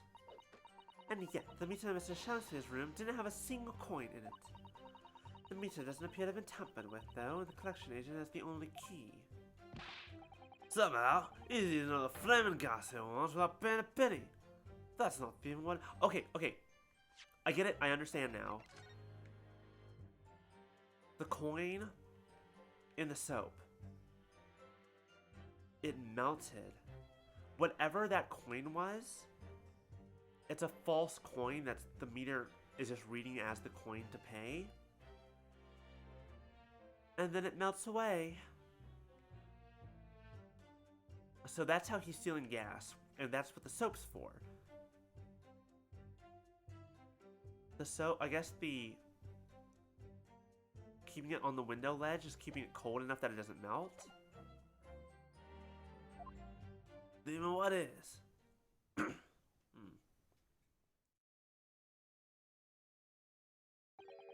Pray forgive the discourtesy. The irreverence of this testimony caused me to turn to my hallowed chalice. You shut the fuck up. This ain't about you. What do you mean by that remark, Lord Van Zykes? Did the mustachio Nipponese poison the gangling excuse for an act of identity? It is all that should concern this court. And yet, now we must listen to this abhorrence. Clearly, what separates the vast British Empire and your Eastern Island nation is more than geographical distance. But this could turn out to be crucial testimony. The cross-examination must go ahead. You and the wine wasting. Do what you will. Lord Van Zykes appears to be in a violent mood. When is he not? This is what he always does. Yes, he does. We're also running out of time. Have I got enough battery? Alright. We're more or less out of time. However, we're going to go a little bit until Kaden starts up so we can raid her when she goes live. So we will do that shortly. Just wanted to let y'all aware that we are coming up to the end here. An attempted poisoning. And also, it's been going for 4 hours, so it's been a while. An instance of gas theft with no supporting evidence. It's true that they would appear completely unrelated at first glance, but I wonder. The truth tends to be buried in the most unusual places, and the first step in uncovering it will be to establish just who and what this man really is. I have so many questions. I wonder if I legitimately think that he thinks that he was poisoned by, whatchamacallit, by the tea. But we are fairly certain at this point that that's not true. Fairly certain, we're pretty damn certain. Alright. Out of the Eastern Branch Investigator and Meter Money Collection. Okay. So does that mean you enter people's houses in order to empty their gas meters? I did. I have to try and catch people when they're in, and I asked permission to come inside and do my business. Does that mean you've been into Mr. Natsume's room before, as well as that of Mr. Shamsphere? Now, interesting you should bring that up. I couldn't believe how much money was in his meter. I mean, well, the pair of them survived the winter is beyond me. It really is. Knowing Mr. Natsume, he probably spends all his gas money on books. Yeah, that sounds about right. And when he's finished reading them, he probably burns them for warmth. I don't think he does that. Just because, we've seen his place. Definitely not. You will kindly reiterate your statement about the gas meters themselves, Mr. Meterman. Not much to say, really. Well, as you wish.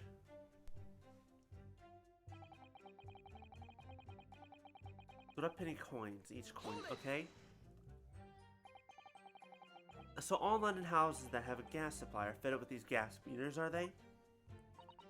They're the latest model, the height of technology, developed by our company, Altamont Gas. And anyone who uses our gas will have one of these meters in their property, yes. So if a 3 pence coin gives 2 hours of gas, most people would use about 3 coins in a night. Bit more than that usually. Both gas lights and a gas stove, that is. Thinking about it, so Seki-san doesn't have a fireplace in that room of his, does he? Alright, so 3 coins a night. Some people still choose to use candles, of course, and only have gas for heating. So. 3 bars of soap.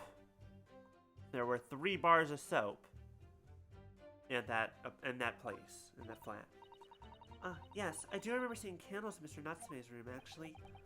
And how does the money in the meter get back to you at the gas company? Every 3 days, gasmen like me visit properties on the gas supply and empty the meters of coins. I must say, the design and manufacture of the new meter cost the company an awful lot of money. But happily, it did put a stop to people not paying their dues, for the most part. Because they have to pay in advance, you mean? Yes, exactly right. Exactly right. And yet, the meter in Mr. Chancellor's room didn't have a single coin in it. Hold it! Out of interest, how long has this been going on? Weeks and weeks. Weeks and weeks. They've been pinching gas off us for ages. And you've examined the meter in Mr. Shamsphere's room, I take it? Naturally. We took it off the wall and went over it with a fine-tooth comb. And found nothing suspicious at all, I presume? No, I'm afraid we didn't. Which is exactly why I demanded a new type of meter to be produced. One with an indestructible lock. The Chancellor Special. That sounds like it would cost an awful lot of 3-penny pieces. But even after all that, the rascal's meter was still empty. I'll never forget the humiliation. When I opened up the money box and found it bare. You what? I said. You what? And the look on his face. That smartest smile he is. I pulled the meter straight off the wall and took it back to the office.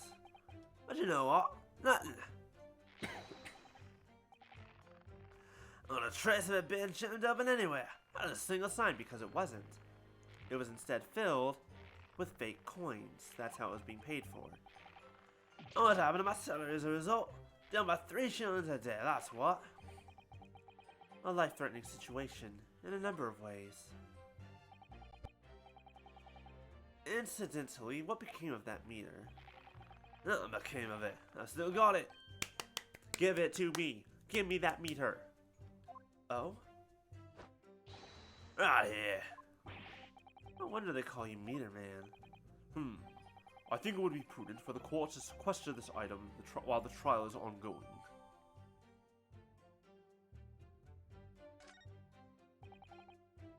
Definitely. Although, at first glance, there doesn't appear to be anything unusual about it.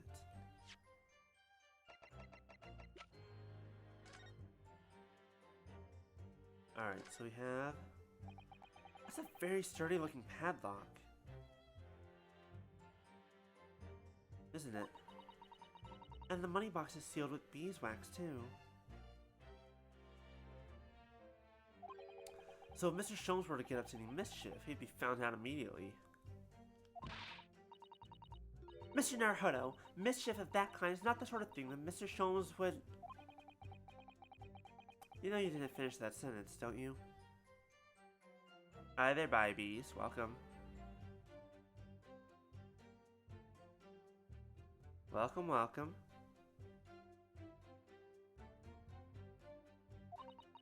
Well, anyway, it's understandable that the gas company would want to safeguard the money that's rightfully theirs. But it does feel a little over the top, perhaps, doesn't it?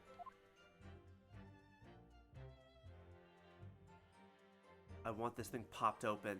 I need to see the... Hello? I understand. I understand everything.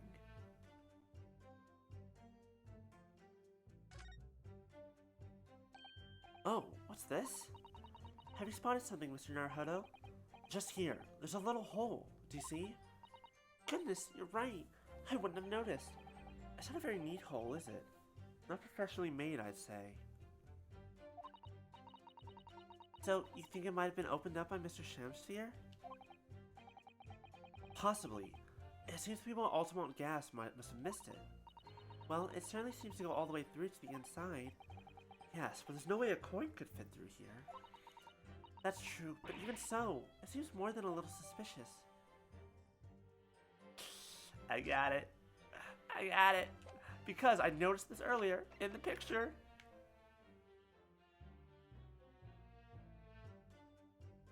Oh, would you look at this? Why is there... What is this? What happened here?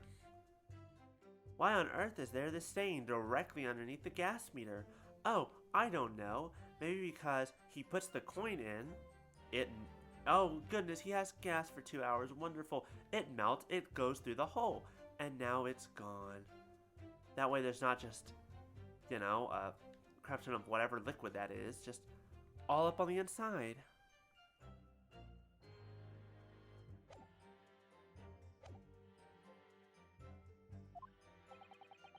I figured it out. I figured out how he's stealing.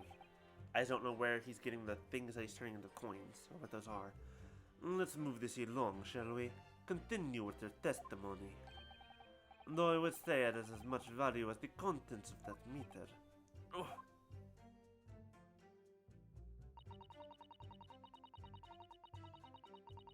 The meter doesn't appear to have been tampered with, though, and the collection agency has the only key. Well, we know that's not true, because I'm not even going to bother pressing you. Objection!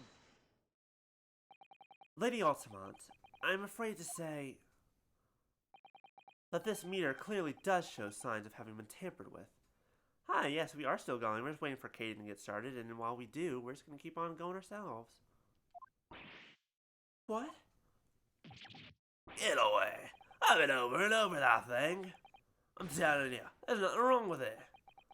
In that case, what do you have to say about this small hole that's been made at the base of the coin box? Oh, what? You're right. You're quite right. There is a little hole here. The meter's not supposed to have that. None of the others do. In other words, we can assume that Mr. Shamster secretly opened up this hole himself. Yes, I wouldn't be at all surprised. But why? Yeah.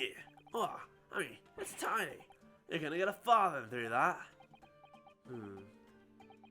Lady Altamont, I wonder if you could give the court some more details about your meter design. What sort of details?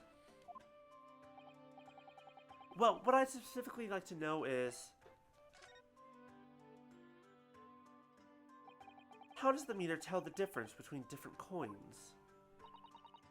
What do you mean? Well, for example, if someone were to put in a 1-penny coin, that wouldn't work, presumably, would it? No, of course not.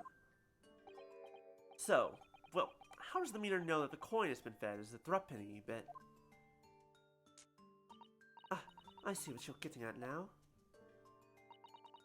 The meter tells coins apart by their size, shape, and size, which includes the thickness. Here we go, okay. Caden's on her starting soon screen, but we're gonna go basically until she actually gets started so we can go rate her properly. We'll start getting a few things together for that, though.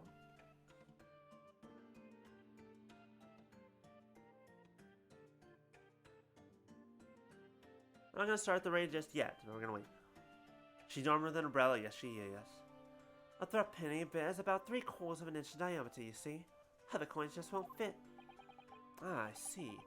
It's clearly been very well thought out. The witness will amend her formal testimony with that information in case it is pertinent. First being a towel. As you wish, my lord. Alright, I think this is a good place to go ahead and stay up.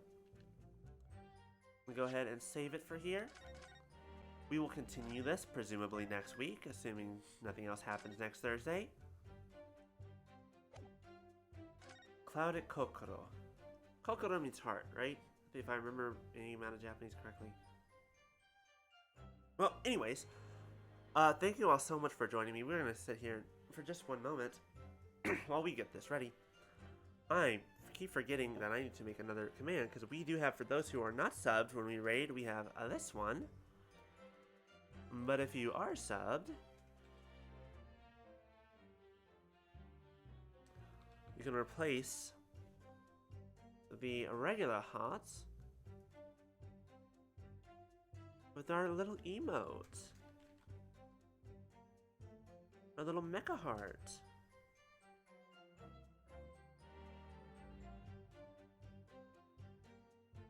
And we'll take that over to Kaden. She's going to start Link to the Past crowd control randomizer, which will be very funny, I'm sure. So much chaos, so little time. But yeah, thank you all so much for watching me and witnessing me do bad accents all the time. That's all this game is me. Two things. One, I do bad accents. And two, what's the other thing I do? Oh yeah, I get mad at everyone all the time for everything. Everyone pisses me the fuck off. The rest of my voice, yes, I will get some more water here in a moment. I had my tea in the middle of the stream. That was helpful. That was very helpful. But, yes, thank you all so much for joining me. The story is getting quite wild. And I just realized I still don't actually have an ending screen.